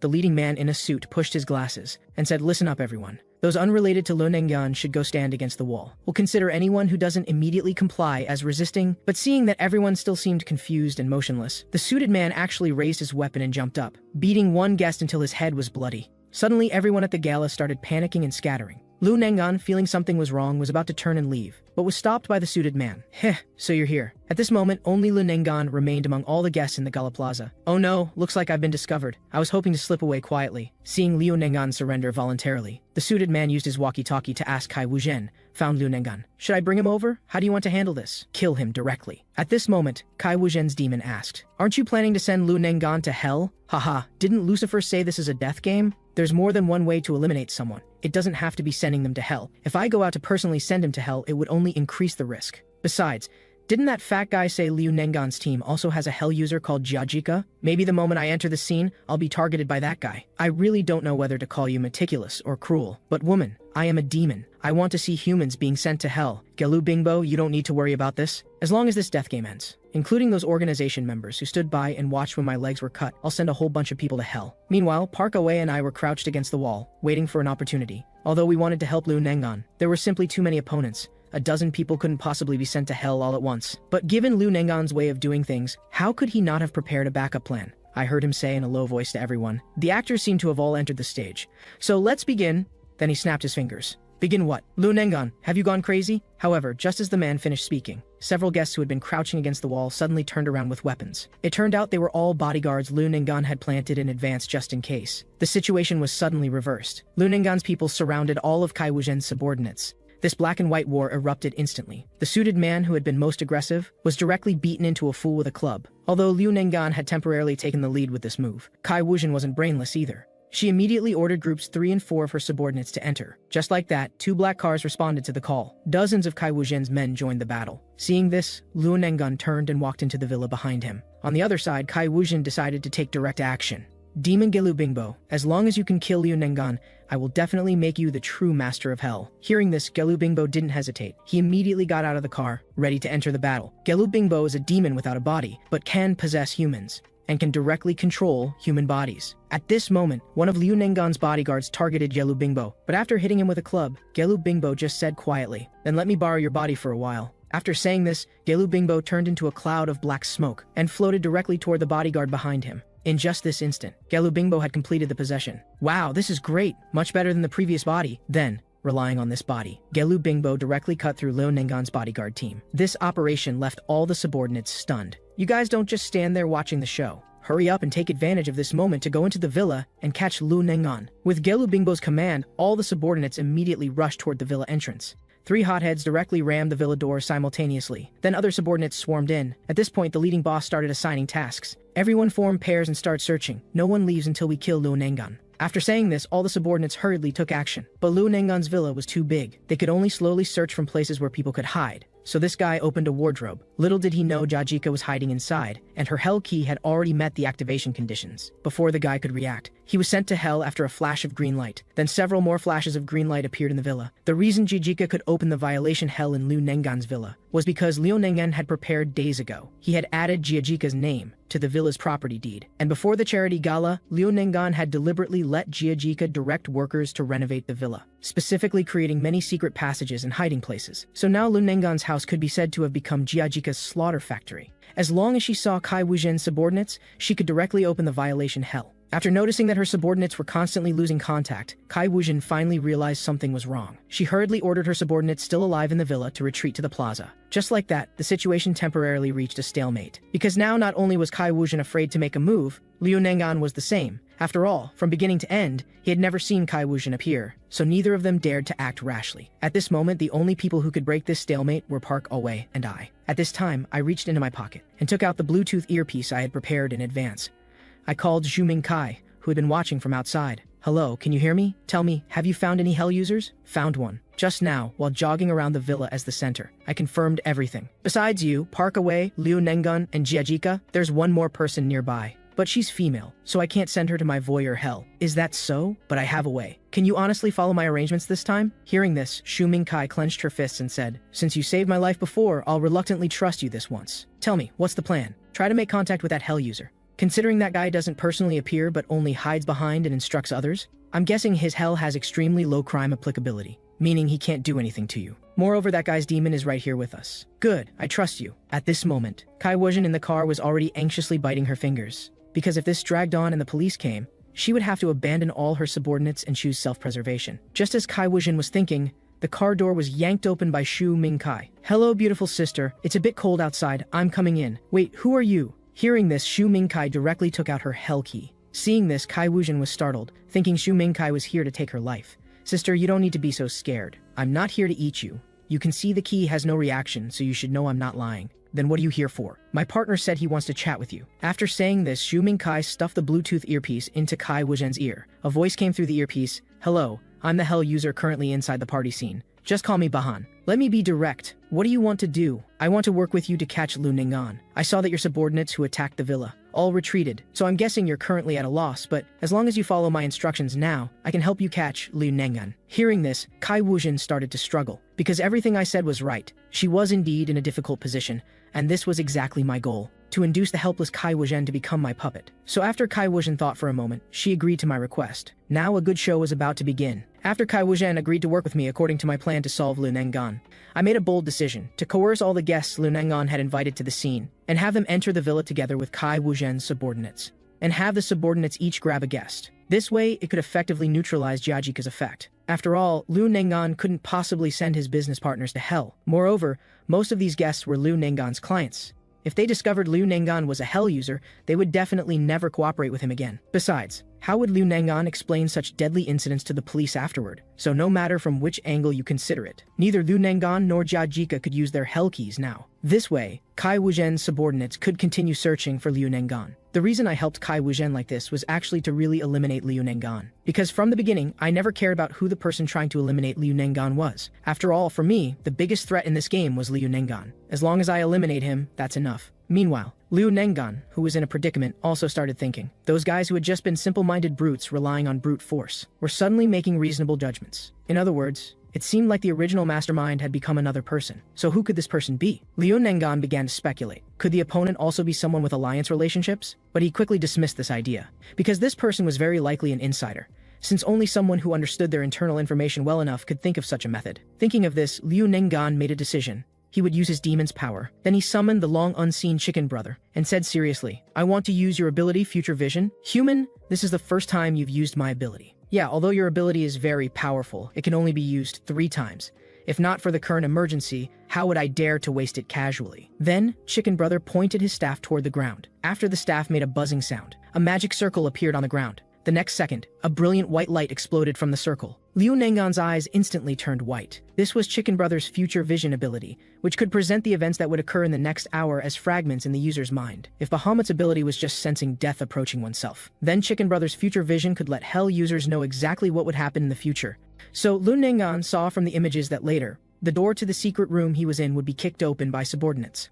The person instructing all this was me, and in the end, he wouldn't even have time to activate his hell key before being stabbed in the arm with a knife. At the same time, the hell key would be snatched away by me. Then he would be stabbed multiple times by subordinates, until he died miserably in this secret room. After seeing all this, Liu Nengan was already furious. He wanted to tear me apart face to face. So Liu Nengan immediately ordered Jiajika to stop worrying about the guests and send me to hell right now. But Jiajika said this wouldn't work, because I was specifically invited by Liu Nengan to help, so I didn't count as an intruder. At this moment, Liu Nengan was confused. He couldn't figure out from which step I had started calculating against him. Even less could he figure out from which step he had fallen into my trap. But actually, my plan wasn't that detailed at all. It was just because I had reliable teammates. Without the help of Park Away and Shuming Kai, I couldn't have pushed Liu Nengan to this point. At this moment, the furious Liu Nengan was already trembling with anger. He thought that since Jajika couldn't send me to hell, he would personally take action to eliminate me. So he ordered Jajika to stop considering the guest's feelings from now on and send all of Kai Wuzhen's subordinates to hell. Hearing that she could do bad things, Jajika immediately became excited. She first had her demon Jin Ji disguise someone as Liu Nengan, then specifically had him run in front of the subordinates to create a false impression. Just like that, several simple-minded subordinates immediately chased after him. Then Genji led them to a corner of the villa. When the subordinates caught up, they discovered Jajika was already holding up her hell key waiting for them, while Jajika was attracting firepower. Liu Nengan also began to move. Chicken Brother was puzzled by Liu Nengan's rash decision to leave the secret room. Chicken Brother asked in confusion, "Liu Nengan, you should have a plan, right? If you do, tell me. I can't figure out why you want to go outside. Because I want to eliminate that four-eyed brat. He's the first person who dared to play with me like this. So how do you plan to do it?" Hearing this, Liu Nengan took out his hell key and explained, "Don't you understand? Chicken Brother, I have the ability to foresee the future, but that guy can't. In other words, that guy is very incompetent. And don't question my actions anymore, Chicken Brother, because that makes you seem incompetent too." But the reason Liu Nengan suddenly became so irrational was actually due to his inferiority complex. He really hated when others got ahead of him. This goes back to Liu Nengan's childhood. Growing up with his grandmother, he had a dream of becoming a boss and making lots and lots of money, because he wanted to pay off his father's debts so his father wouldn't have to keep hiding from creditors. When his grandmother heard that Liu Nengan wanted to make money for this purpose, she patted Liu Nengan's head and said, "Silly child, besides money and fame, there are things more valuable than those in this world. There are many things in this world that money can't buy, so you must remember not to be like your father, always thinking about getting rich quick and going down the wrong path, only to lose everything in the end." However, little did grandmother know that these well-meaning words would later be considered nonsense by Liu Nengan. Later, when Liu Nengan accompanied his grandmother to the hospital, she was diagnosed with a disease requiring surgery. But the surgery cost an astronomical 170,000 yuan. Grandmother immediately shook her head and decided to give up treatment. So after returning home, grandmother stayed bedridden and passed away less than a week later. What was even more tragic was that after Liu Nengan had his grandmother cremated at the funeral home, he couldn't pay the various procedure fees. The director actually planned to take away grandmother's ashes. Seeing this, Liu Nengan used all his strength to try to hold on to the box, but accidentally dropped it, causing grandmother's ashes to scatter all over the ground. From that day on, Liu Nengan began to change. When he was at school and had nothing to eat, he would only eat instant noodles donated by classmates. With no home, he lived on the rooftop. But living there, he was most afraid of rainy days, because when it rained, he would get soaked. Later, when Liu Nengan was working, he put up a piece of paper on the wall with the words, "Don't let others look down on you." This phrase always motivated Liu Nengan. Even if he worked late into the night until his nose bled, he wouldn't stop. He worked very hard to climb up. Until he finally reached his current position through effort, Liu Nengan became cold-blooded again. When the neighboring company boss's son specifically came to ask him for a loan, he directly kicked him away, because Liu Nengan deeply hated those people who were clearly incompetent but climbed above him early due to birth or luck. He believed these wastes should all die. And coincidentally, that afternoon, Liu Nengan met Chicken Brother. "Human, don't you want to eliminate those people you hate?" From that day on, Liu Nengan's incompetence hell was established. Back to the present, Liu Nengan had already found me. As soon as he saw me, he cursed, "You little bastard, how dare you play with me? Today, I must make you pay a huge price for this." The reason he was so confident he could 100% eliminate me was because he had two certainties. First, Liu Nengan was very certain I had no way to send him to hell, because he believed my hell had extremely low crime applicability. Whether it was the previous Jiajika strategy, or when I coincidentally met him at the hospital, or even during this charity gala. In all these situations where I could lose my life at any moment, I had never once used my hell key. So in Liu Nengan's view, my hell's crime was trash among trash. The second certainty was that Liu Nengan believed I had already committed his crime of incompetence, because I had recklessly taken action without knowing his abilities, and challenged him who could make reasonable judgments in any situation. So now, in Liu Nengan's mind, I was nothing but a self-righteous waste. However, when Liu Nengan pointed his hell key at me, nothing happened. The air seemed to freeze at this moment. What's going on? Why isn't the key reacting? Chicken Brother, why is this? That guy is clearly going to incite others to eliminate me in the future. And I, who saw through that guy's plan in advance, am more capable, aren't I? That guy is clearly very incompetent. Hearing this, Chicken Brother fell silent. He didn't know how to explain to Liu Nengan. At this moment, mocking laughter came from behind Liu Nengan. Haha. Liu Nengan, did you see the future? This ability is indeed very powerful. But when you approached me, I didn't sense the aura of death. That means I won't die by your hand. You know, whether someone is guilty depends on human behavior. But just imagining eliminating someone once constitutes a crime of harm. Moreover, the events that were supposed to happen in the future have now been reversed by you, so I cannot constitute a crime. Besides, even if you saw that I would commit crimes, you have already turned those things into events that won't happen. Liu Nengan, it seems you've never properly used the demon's power. Hearing this, Liu Nengan was stunned on the spot, because everything I said was right. After all, the Chicken Brothers ability can only be used 3 times within a year, so Liu Nengan had been very precious about it for the final battle, and today was still his first time using this ability. But Liu Nengan, whose underwear had been completely seen through, was still being stubborn. So what? You can't send me to hell either. However, the next second, Liu Nengan was slapped in the face. My hell key had already reacted, and I didn't hesitate. I directly turned the key and opened the betrayal hell. Seeing this, Liu Nengan still wanted to escape, but the gates of hell had already opened behind him. Before dying, Liu Nengan shouted unwillingly, "This is impossible. I clearly made the best choice every time." Hehe, that's exactly why you're going to die. Because you with your short-sightedness could only see the best choice in front of you, and you betraying me should be a matter of course, right? As soon as I finished speaking, countless tentacles emerged from within the gates of hell and went straight after Liu Nengan. Before Liu Nengan could even react, countless tentacles had already wrapped around him tightly. Just like that, Liu Nengan was successfully sent to hell by me. And the moment the gates of hell closed, the chicken brother also began to gradually disappear. Ha ha ha, well done.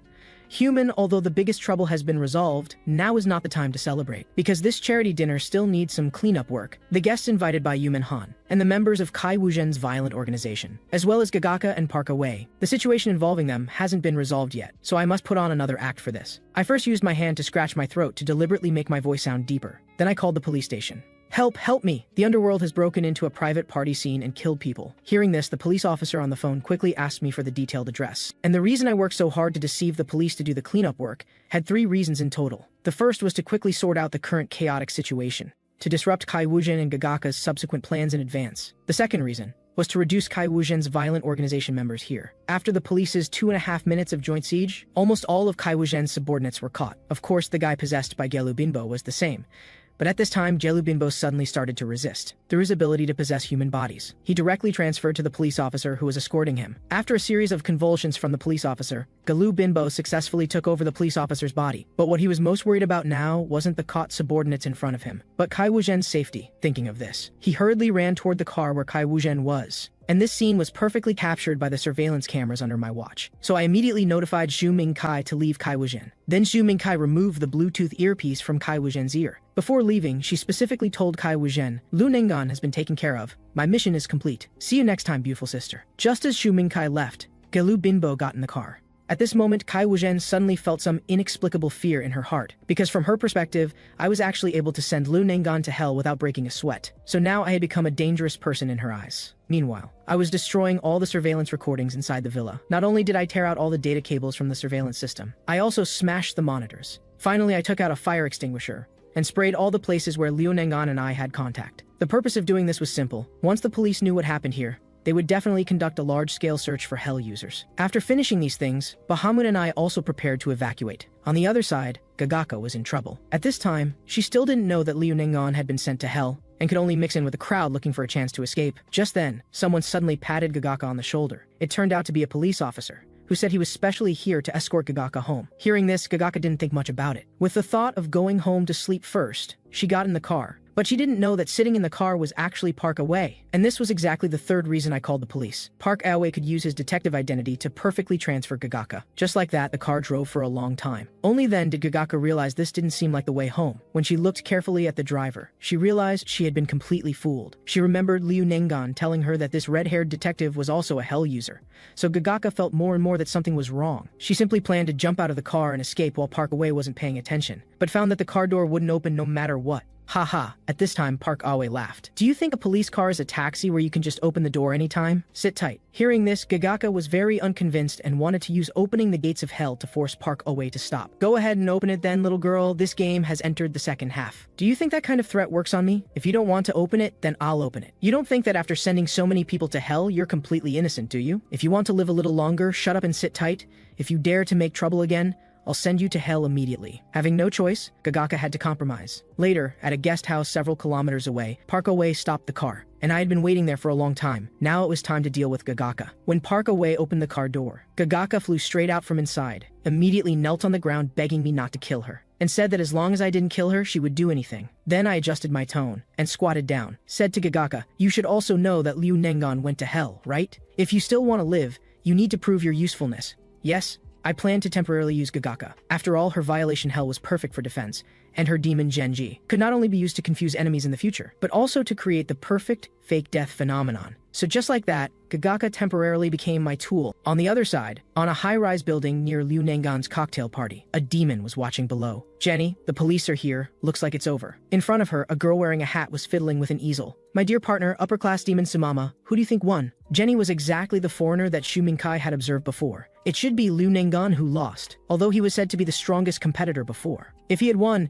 he wouldn't have called the police, because even if cleanup was needed, he would have found a security company, not chosen this method that could easily expose his secrets. So did that gang lady boss win? No. If it were her, her own people definitely wouldn't be abandoned like now while she escaped, so it's a third party. Oh ho, Jenny, you're really smart. So our target is him? After all, he's such a strong person. That's right, before that guy messes up the situation I've set up. Let's send him to hell. In a room, Zheng Zongshe was currently curled up on the ground. "I know you're covered in wounds right now, but hiding at home like this isn't a solution. I'm tired of it, whether it's Liu Nengan or the organization. Look at me now. I have to hide in my room and order takeout. I signed a contract with you because I hated those colleagues at the company. This isn't the life I wanted." Faced with Zheng Zongshe, who had completely lost his fighting spirit, his contracted demon was now also helpless about the choice he had made back then. The sound of a doorbell interrupted their argument. Zheng Zongshe thought it was takeout and shouted to just leave it outside the door, but the doorbell kept ringing more frequently. "Damn it, can't you understand human language? I already said to leave it outside the door." But when the door opened, a shocking scene appeared. Standing in front of him was actually a child and a demon.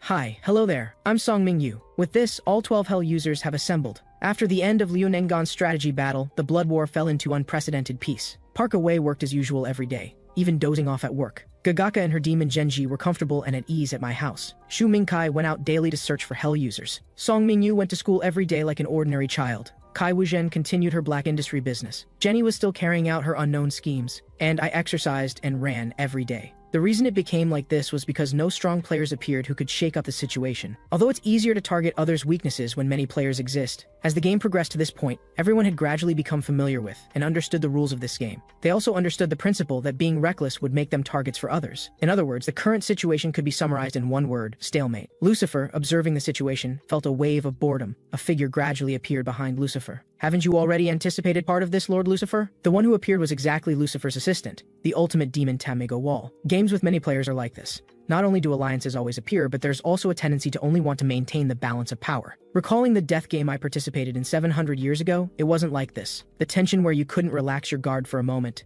the unhesitating killing, that's what I, Lucifer, expected. Then you can come up with a way to break the deadlock. Please summon that human and let this game fall into a fierce state. The human who was the core of the alliance was persisting in physical training.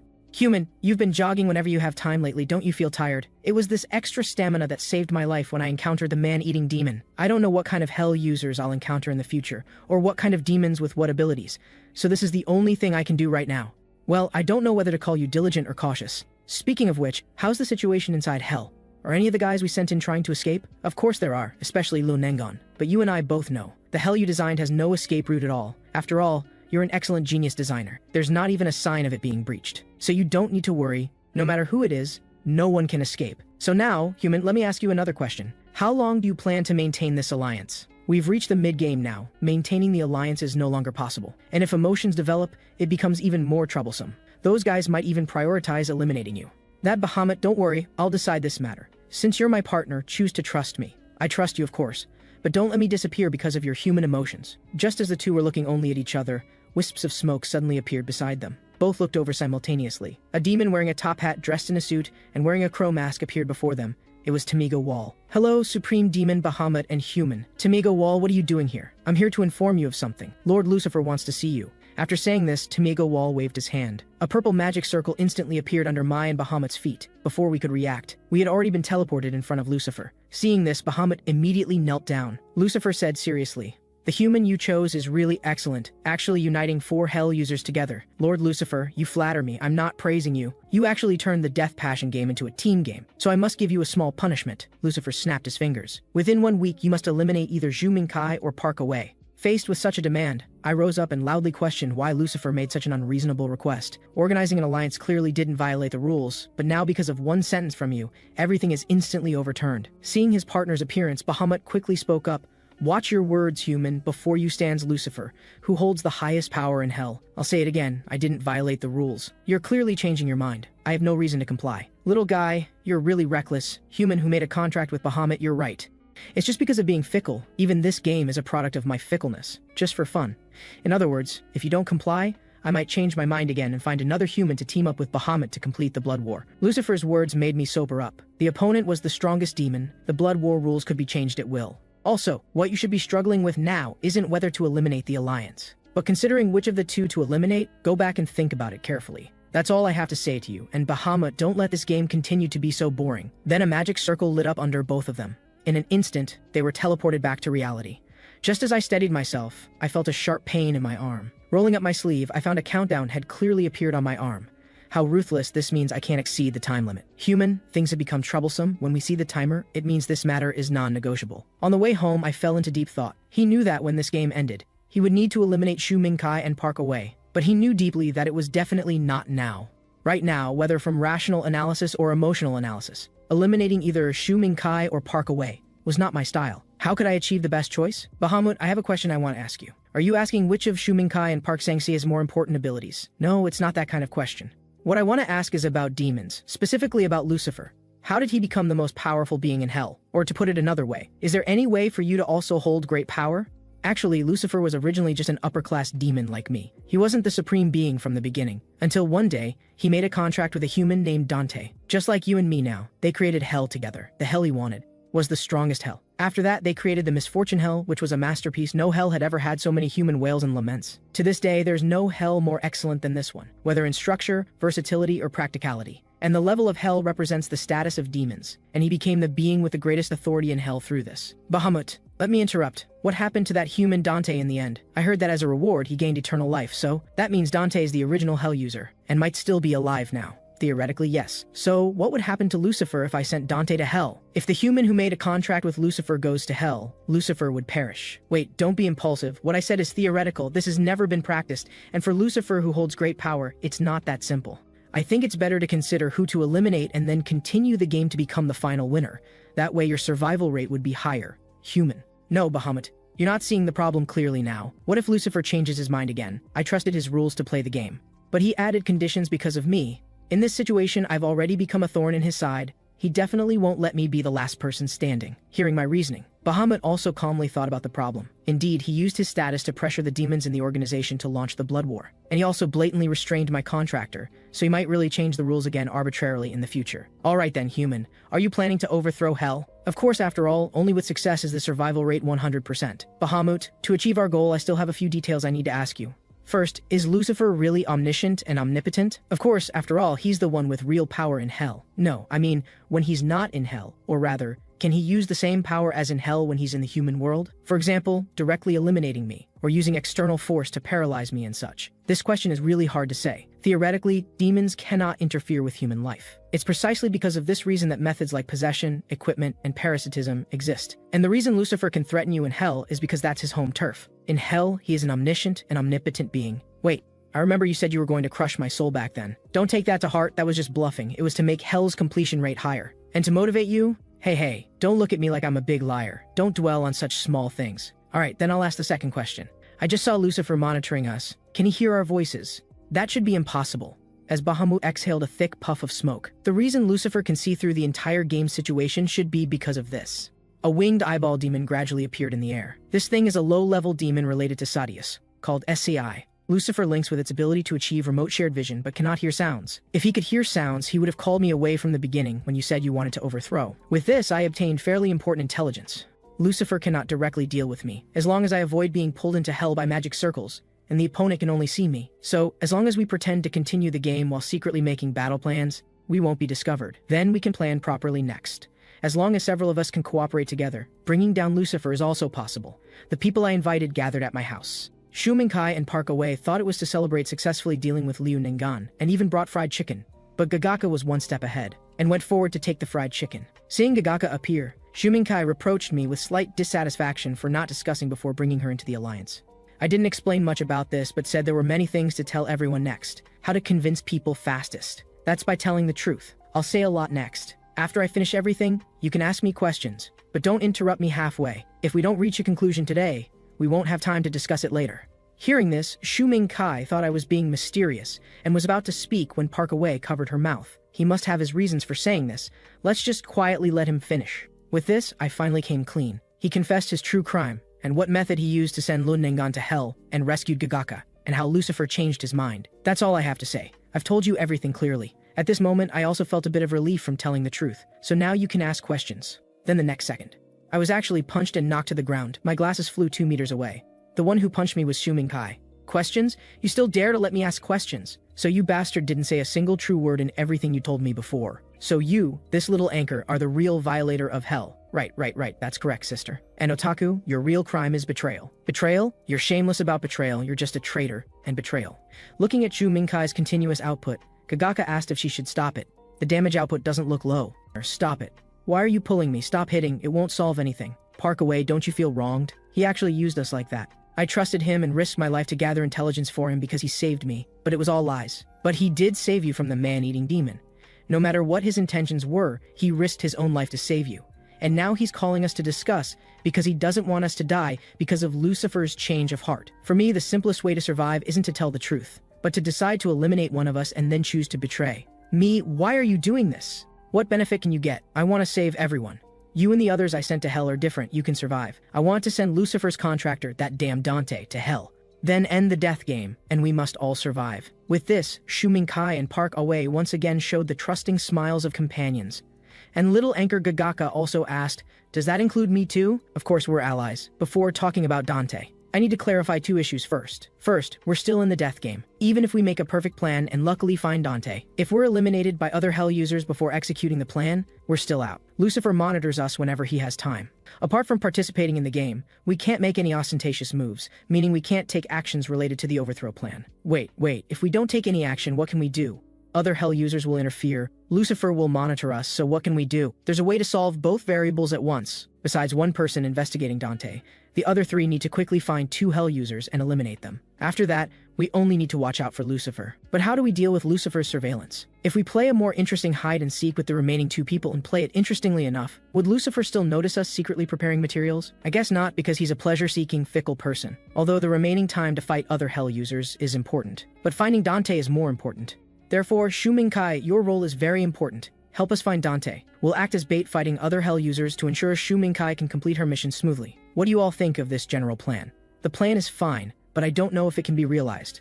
As long as it's a problem assigned to me, I'll definitely complete it with all my strength. I have to say, the relationship between Shuming Kai and me seems to be getting more and more ambiguous. You once saved my life, so I'll entrust this life to you too. With this, the battle plan against Lucifer reached consensus. Wait, who allowed you to start like this? Are you all crazy? You actually want to betray Lord Lucifer. That's right, all the demons actually appeared at this moment. The socially anxious Genji craftsman, big-eyed Sadius, muscular manga. You see, it's not just me, everyone thinks so. Human, don't worry, let me handle this. At this time, Bahamut stepped forward. You're all upper-class demons with wisdom, let me convince you with straightforward reasons. No matter what reasons, we won't betray Lord Lucifer. If the blood war continues, the final result will be that Lucifer won't spare us. The game is already more than halfway through. Genji craftsman, don't you understand yet? These words immediately shocked Genji, and Bahamut continued. Although that guy is interested in leading the next generation of hell, but he's also using the current game to eliminate upper-class demons. Except for one guy who can survive in the end, the rest will all perish. But it's also possible that my human survives to the end. Genji craftsman retorted unwillingly. This immediately made Gagaka panic, because she had already seen me take out the hell key. Genji craftsman, the one who survives in the end, definitely won't be your human. And you too as well. Clearly there's a way for everyone to survive, won't you try it? Are you just going to wait to die in the end? Lucifer has held power too long, and to maintain his absolute authority, he's even forced us who worked hard for him into a desperate situation. And you upper-class demons have worse judgment than a human. Bahamut's words made the 3 demons look at their partners, and their partners nodded in response. Manga spoke, this is an unprecedented action. The possibility of success is really small, but Bahamut's human always manages to win against the odds. This time you must create a miracle too. I don't want to die miserably. The big-eyed cute Sadius waved his tentacles in agreement. Just like that, humans and demons reached unprecedented consensus, and I began full-scale planning. The 1-week deadline battle plan was about to begin. I first used the assets my father left behind to book various hotels throughout the city, booking double rooms for 7 consecutive days. Gagaka's first task was to pretend to be a couple with me, making the double room bookings seem more reasonable, and I wrote both Gagaka's and my own names on the reservation list.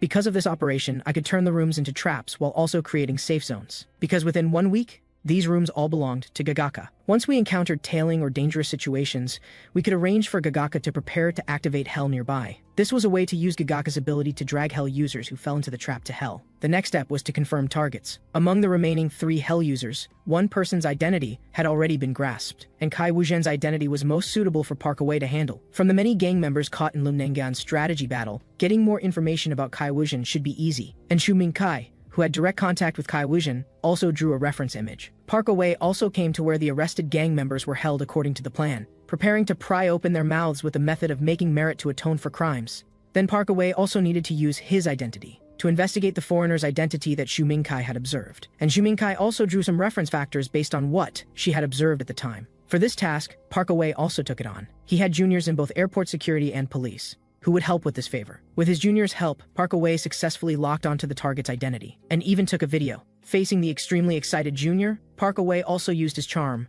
promising to treat her to drinks next time. Just like that, I grasped the movements and locations of all but one of the opposing Hell users. As for the task of investigating Dante, it was completed by Xu Mingkai. To let Xu Mingkai complete her work better, I rented the best and safest room for her, so she could investigate freely. After doing all this, my seemingly relaxed face also held unease. Actually, I didn't know if I could complete this confrontation either. But to ensure we all survive together, I must win. On the other side, other Hell users were also making their own plans, like Det Hell's Kai Wuzhen, who received a phone call at this time. The caller was her demon Gelu Binbo. I've climbed to the position you mentioned. Kai Wuzhen, I'm now the chief of the Western Police Station. The possession ability sounds very powerful, but Kai Wuzhen didn't have the right to use this ability. Not because she lacked ability, but because she considered the deeper consequences. The social aftermath that would result from using this ability extensively. When the blood war ends, there will definitely be lingering problems, because Gelu Binbo's ability only occupies the body, but cannot control thoughts.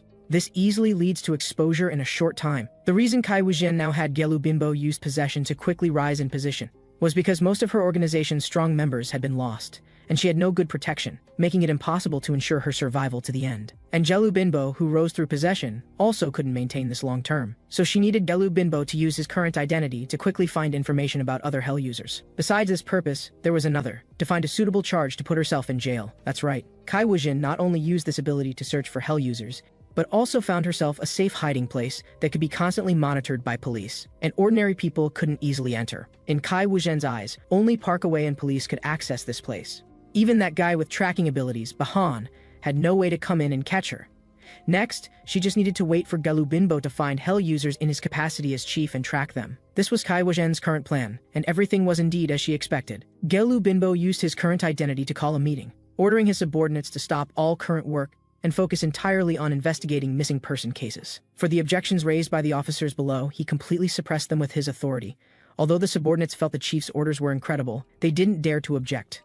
After all, in their eyes, since the chief even said he would take responsibility if problems arose, there was no reason not to execute the orders. Actually, Gelu Binbo also knew this disguise could last at most a week. It must be said this was indeed a perfect plan. Kai Wuzhen herself was in a fortress that couldn't be entered at will. Gelu Binbo mobilized all the manpower of the Western Police Station to search for Hell users. It was simply the strongest combination of spear and shield. But any plan has variables. This variable might turn a perfect plan into a perfect trap. At this moment, an unexpected turn occurred. Hey, why is the Western Police Station suddenly interested in missing person cases? My supervisor asked me to bring the files when I came out on field duty. Thanks, I don't know why either. But right now, all the Western Division's manpower is investigating missing person cases. Well, since I've brought the stuff, I'll head out first. Remember to treat me to dinner. Just as the detective turned to leave, a figure suddenly startled him. In a solitary cell, a woman was calmly reading a book. This woman's appearance was identical to the portrait Xu Mingkai had given him. When she looked up, the detective quickly averted his gaze. "Senior, who's that woman locked up alone?" She was arrested for violating financial laws, and we were specifically told to give her special attention. Special attention? Who gave that order? From above, our boss. Do you know this woman? No, I was just curious seeing a lone woman locked up by herself. I'll go now. I'll come back for the files later. After leaving, the detective hurriedly called me. Yan Xingji, you might not believe this.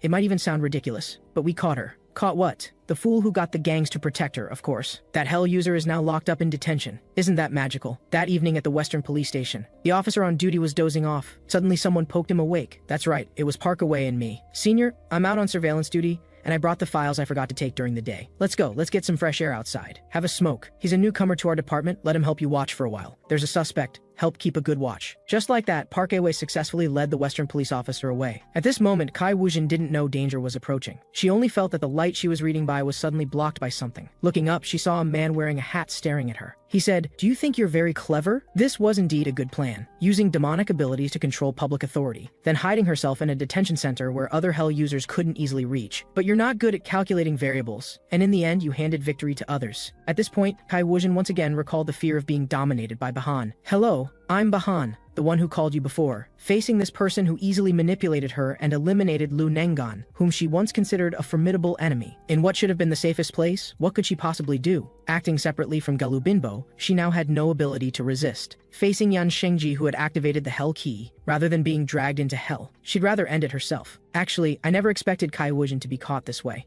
As for the activated Hell Key, it was actually fake. A 3D printed toy with added lighting, meant to threaten her, though crudely made. Given Kai Woo-jin's current psychological state, she probably couldn't tell. Seeing Kai Woo-jin about to end herself, I quickly spoke, "Don't get excited. I have no intention of sending you to hell right now. This is just to scare you." "Scare me?" "Of course. Your demon can possess humans at will, right? Tell me the limitations, frequency, conditions." "Why should I tell you?" "I'll say it again. Tell me the limitations, frequency, conditions." The current Kai Woo-jin was a very useful trump card for me. How could I easily discard her? Seeing this, Kai Woo had no choice but to speak. "The condition for use is that the possessed person must touch the body of the next person to be possessed. The limitation is that only one person can be possessed at a time, and transferring to another person requires a day's time. If forced possession occurs, the possession duration will be shortened. There's no limit on usage frequency." What luck! This is the most versatile ability among all demonic powers so far. If this ability is used to possess superiors or management, not only could I eliminate the other two Hell users in the remaining time, I might even obtain clues about Dante. "So, Kai Woo-jin, I want to have a proper talk with you about why you participated in this absurd death game." The current situation left Kai Woo-jin completely at my mercy. After a brief silence, Kai Woo-jin said, "I'm doing this to protect my hell." "Your answer means there's someone very important in your hell. My father is trapped inside. The father who made me this way. We're the same in this regard. After I created my hell, I also dragged my father into it." Undoubtedly, this statement subtly brought Kai Woo-jin and me closer. "But now I'm different from you. I'm not trying to protect hell. I have someone I want to protect. I don't want to walk the path of hurting everyone. I won't hurt everyone. Don't be ridiculous. This game never had a win-win ending from the start. Only one person will survive in the end." That might have been true originally.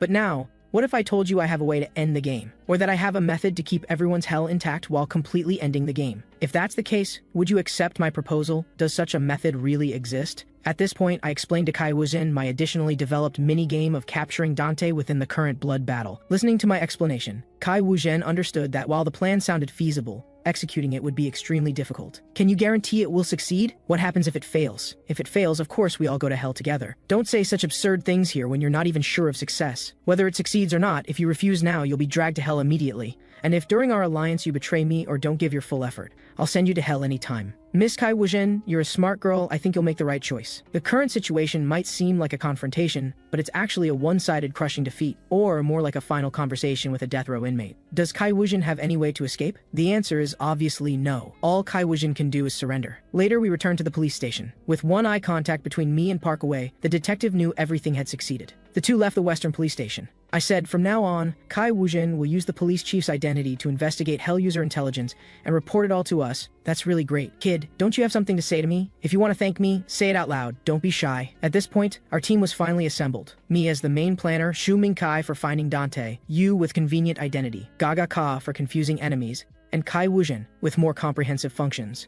To avoid being discovered by Lucifer, I only took Kai Woo-jin's phone number for remote control to reduce risk. Next was to let Gelu Binbo continue investigating Hell users in his current identity. After forming the alliance, Kai Woo-jin also left the now meaningless police station, and Jaelu Binbo issued an arrest warrant for Jenny on my orders. The charge was smuggling prohibited drugs. Especially in recent years, the crackdown on this area has intensified while social impact continues to rise. Drug dealers have undoubtedly become a hot topic. And now it's even linked to foreigners, becoming a case of foreigners smuggling prohibited drugs into the country. How terrifying would such rumors become? This charge directly caught the attention of some high-level officials, further enhancing the threat level of the charge. As a former detective, how could such a serious problem occur during my tenure? Contact the chiefs of each branch, tell them to use any means necessary to apprehend the suspect as quickly as possible. That's right, not only did the entire Western Police Station mobilize, but all departments suspended their current cases to focus solely on capturing Jenny. The current situation is whichever department catches her first becomes the favorite in the leadership's eyes. Against this backdrop, at least 100 detectives were dispatched to search for Jenny. Bank card transaction records, hotel check-in records, every move of hers was comprehensively tracked. The foreigner has been located, about to enter the hotel. Foreigner, your current situation, can be described in one phrase, like a turtle in a jar, following the text message reply. On the other side,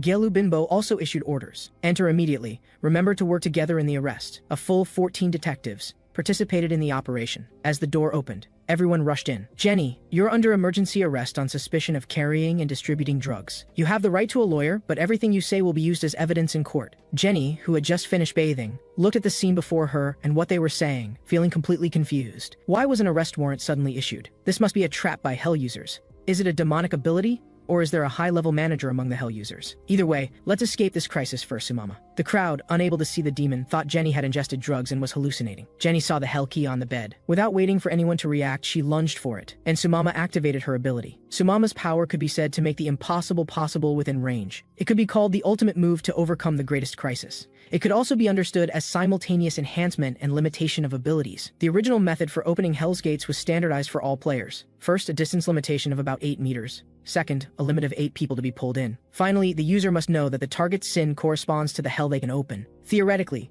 if any of these 3 conditions aren't met, normal use is impossible, but Sumama could change them. Jenny, now's the time. Jenny grabbed the Hell key and instantly activated the Hell of Ignorance, opening it. Sumama's modification weakened the pulling range to 2 meters, enhanced the number of people pulled into 14, allowing her to complete the pull in one go. You people have committed the sin of ignorance. You don't understand my situation, nor do you understand why your superior sent you to arrest me. So I'm sorry, you're all going to hell. A Japanese-style gate appeared out of nowhere in the room. Countless hemp ropes extended from the gate, directly pulling everyone into hell. After doing all this, Jenny lay on the bed drenched in sweat. You calculated the enhancement and limitation so quickly. You're amazing. Truly, my partner. Thank you for your hard work. We need to leave quickly. As long as the arrest report isn't submitted, they'll send more people. Let's go to the underground parking garage first. Then we'll investigate who exactly gave such an order. On the other side, feedback from Gelu Binbo arrived. Looking at the message content, I was filled with disbelief. According to the corrected notebook Park Awe had given earlier, Hell could pull in at most 8 people simultaneously. The surveillance showed Hell was indeed opened. So how did she manage it? Ability. Demonic ability. Only this could explain it. Human. Do you have a countermeasure? Multiple humans, and detectives at that, disappearing simultaneously would definitely make ordinary people suspicious. Won't the game itself face the crisis of exposure or coming to light? That's right, word will definitely leak out. In that case, there's really no need to try to stop it. Under Bahamut's puzzled expression, I called Gelu Binbo and told him something. Gelu Binbo also asked in disbelief, "Are you sure you want me to release the news as you said? What exactly are you trying to do?" My response was only that incomprehensible smile. What? Can't you understand human language? Just do as I said. All personnel involved in the investigation mysteriously disappeared. The cause cannot currently be determined. Surveillance analysis has begun. You don't need me to write the headline too, do you? But why do this? Won't humans know about the death game? That's exactly what I want. Gelu Binbo, tell me, who will be most worried after the press conference? That would naturally be the death game players, the Hell users. Wait, you want to use this incident to lure out the remaining 2 Hell users? No, only one remains. Zheng Chul is most likely already gone. If he were still alive, Lucifer wouldn't have come to me. Because 4 volts is a fair team battle. It's probably because losing one person created a 4 against 3 imbalance that made him so urgently want me to eliminate someone, because the unbalanced game bored him. Watching me analyze like this, Bahamut trembled even more. No wonder during recent meetings he always excluded the other person, always talking about the other 3 people. It wasn't because he felt that person posed no threat, but because he analyzed that the opponent had already been eliminated. Yan Shengji, you're not playing a game. You're restructuring the game. In any case, this is all to lure out the other person. If the opponent knows we haven't acted, while Jenny continues to be hunted by police, then he'll definitely act personally, to ensure he won't be exposed. Alright, I understand. Then I'll add some information to the press conference that only Hell users can understand. Just like that, Gelu Binbo held a press conference, directly causing widespread dissemination and impact. Faced with the explosive information in the news, foreigner, drug dealer, mysterious light, the bizarre disappearance of numerous police officers made this news reach unprecedented heights. Jenny's image was also perfectly presented through technology and widely disseminated. The result was exactly as I predicted. In the park, the unknown Hell user, elementary student Song Mingyu, fell into the trap. Watching the press conference content, Song Mingyu complained that the foreign lady's reckless behavior could easily expose the blood battle. The superior demon behind him also suggested why not just take action and eliminate her. Yeah, it's safer to just eliminate her directly. Let's go, let's catch this big idiot. Just like that,